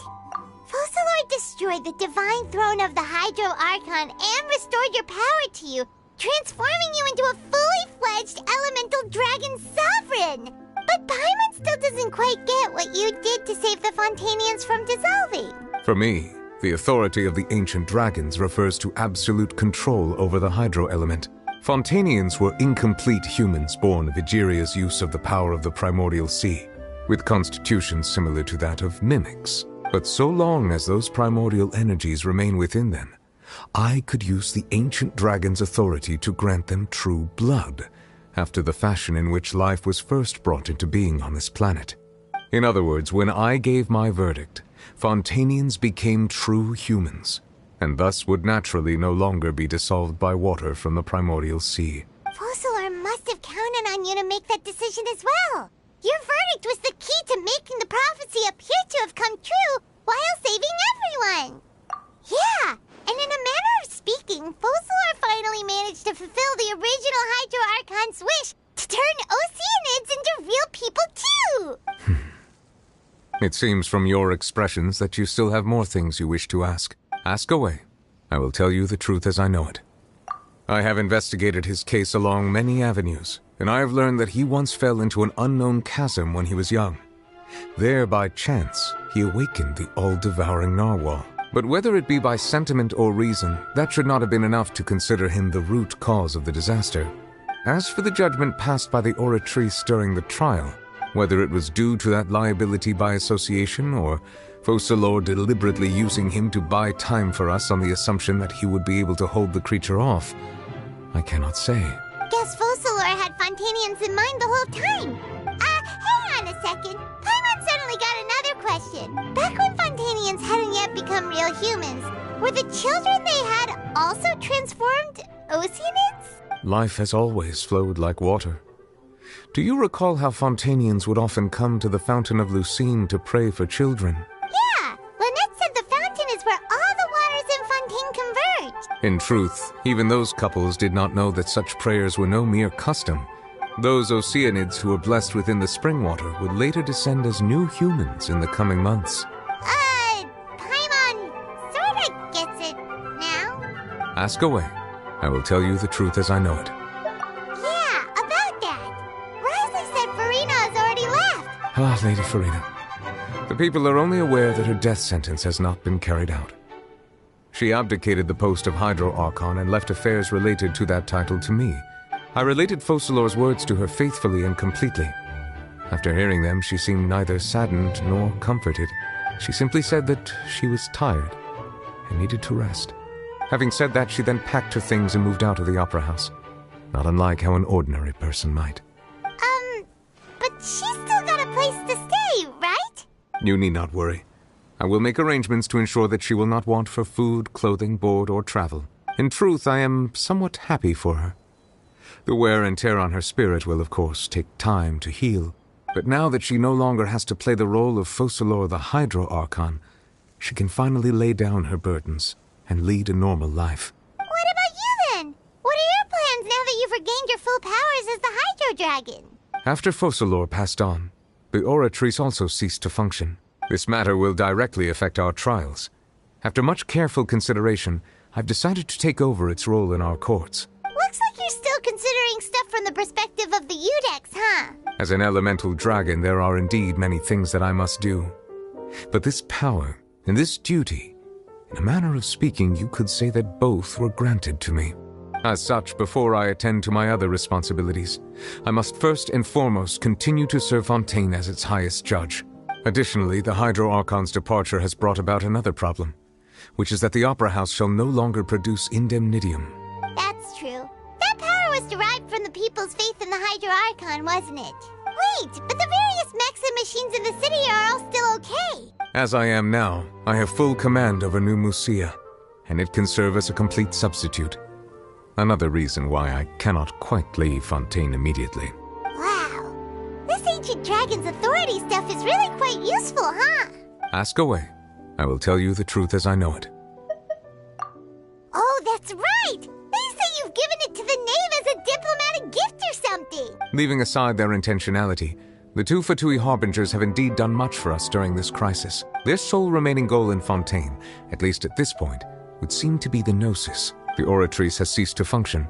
The Hydro Archon's divine throne is now no more. As such, it has lost all meaning for Fontaine. If the Fatui have impure designs, then we might as well accede to their request now. What complicated considerations? Paimon thought you were just... Ask away. I will tell you the truth as I know it. You will soon be heading to Natlan, I presume. I'm afraid that I have little talent as a travel guide, so all I can do is tell you what I know about that land. As far as I'm aware, Natlan can be said to be a nation of dragons. A nation of dragons? You mean like you? No, I suspect that I would not find myself welcome there. Unlike ancient dragons such as myself, the dragons of Natlan have undergone long years of development and evolution. Large numbers of them have entered a form of coexistence with humanity. Natlan is also the nation of war. War ravages those lands like an undying flame. There is one other piece of information I got incidentally from my negotiations with the knave that I believe the harbinger known as the Captain has thrown his hat into the... The Captain... sounds like a real tough customer. I suggest that you fully prepare yourself before going to Natlan. Ask away. I will tell you the truth as I know it. Hang on a sec.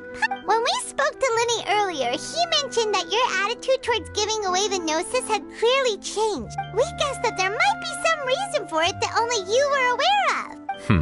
No wonder the House of the Hearth is the Fatui's intelligence division. So regarding this specific issue, I was just getting ready to share something with you. In truth, I exchanged some further words with that lady named Skirk after sending you two back to the surface. It went something like this.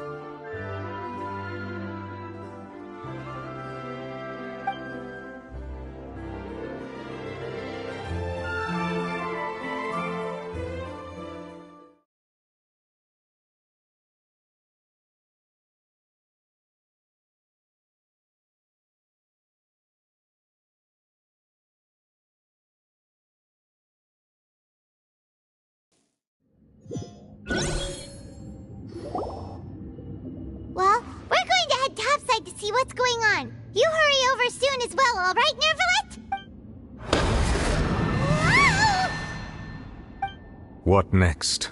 The all-devouring narwhal isn't here, so I'm no longer getting any interference. I can finally catch the scent of your power, what it's made of. It is the authority of the planet's primordial dragons, but with something very similar to a god's curse mixed in. It's quite a novel blend. I'm sure I've encountered something like this before. What was it again? I do not know what you speak of. Of course. How could I forget? You should have the remains of the third descender on your person, yes? Remains? I've never heard of any such thing. According to your parlance, I believe it may be called a gnosis. Well, that much is true. After Focalor's divinity faded, she handed her gnosis to me. But I fear I have never heard of it described in the manner that you just did. I've been training with my master, the Foul, ever since I was young, and I have never returned to the surface since. So most of the information I possess, I got from him. It is only natural for those who are greater than humanity to possess a different sort of common sense, which is why there are so many problems in our attempts to communicate with humans. Regardless, you should probably get rid of objects of misfortune. To live in itself is a blessing. But once a person dies, the bonds he once had with this world shall all turn to curses. What do you mean by that? No need to fret. These are just my personal thoughts, and my reason for no longer wishing to return to the surface. This third descender you refer to, who are they? And when did they die? Master never mentioned them to me. Perhaps it just wasn't that important for me to know. If you're interested, though, I could ask him. I'll be sure to pass the answer on to you next time. Next time? You believe we will meet again? I do. Wait. I have a disciple of my own, don't I? He can be the messenger then.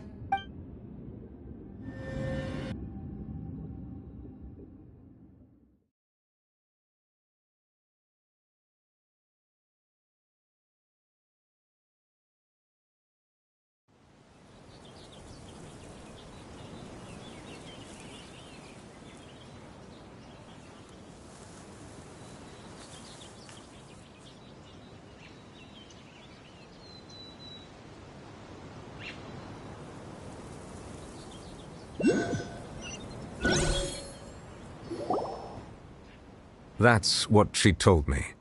Whether it would prove useful or not. The remains of the third descender? So that's what the Gnosis actually are. Paimon just thought they looked like chess pieces, huh? All the same, assuming that there was no misunderstanding or special metaphor at play. And she said that it would bring misfortune and that you should check it. If she speaks the truth, then I would simply be putting Fontaine at unnecessary risk by keeping it here.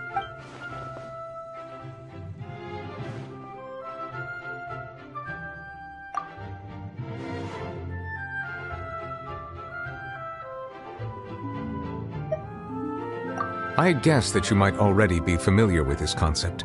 That means that the Gnosis, which are exceedingly element-compatible and can even enhance elemental abilities, do indeed come from the third descender. I wonder, does your body also possess similar properties? Like being able to use elemental powers without a vision! No, let's not think about this stuff right now. Comparing the Traveler to the dead third descender and all. That's what you say, but this topic still feels like bad luck. Once Child recovers, let's get some more answers out of him. Or go look for his master and get the answers that way. I too believe it unwise to make too many blind guesses when information is lacking. All right. Whatever the case is... Yes. All of Focalor's efforts were for this moment as well. But she sacrificed herself in the end as a god, and she suffered through all those years as a human. Was that really what she wanted? I suppose that would be the mystery of a god's will. I suspect not. But once in a while I too would guess that if wishes were like the clouds in the sky, they will one day return to the earth as raindrops. Life flows like water, and rain is the final answer. The water levels may sometimes tilt one way or another, but the rain falls fairly upon all. And what, ultimately, is the difference between the rains that fall upon all of us?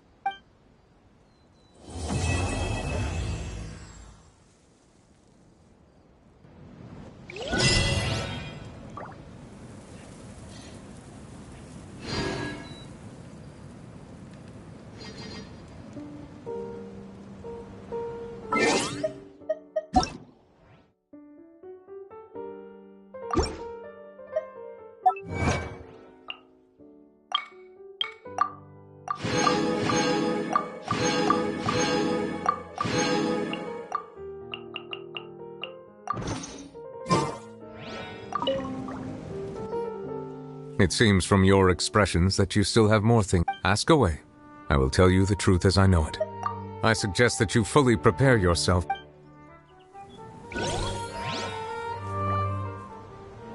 Stay cool. Face your guilt.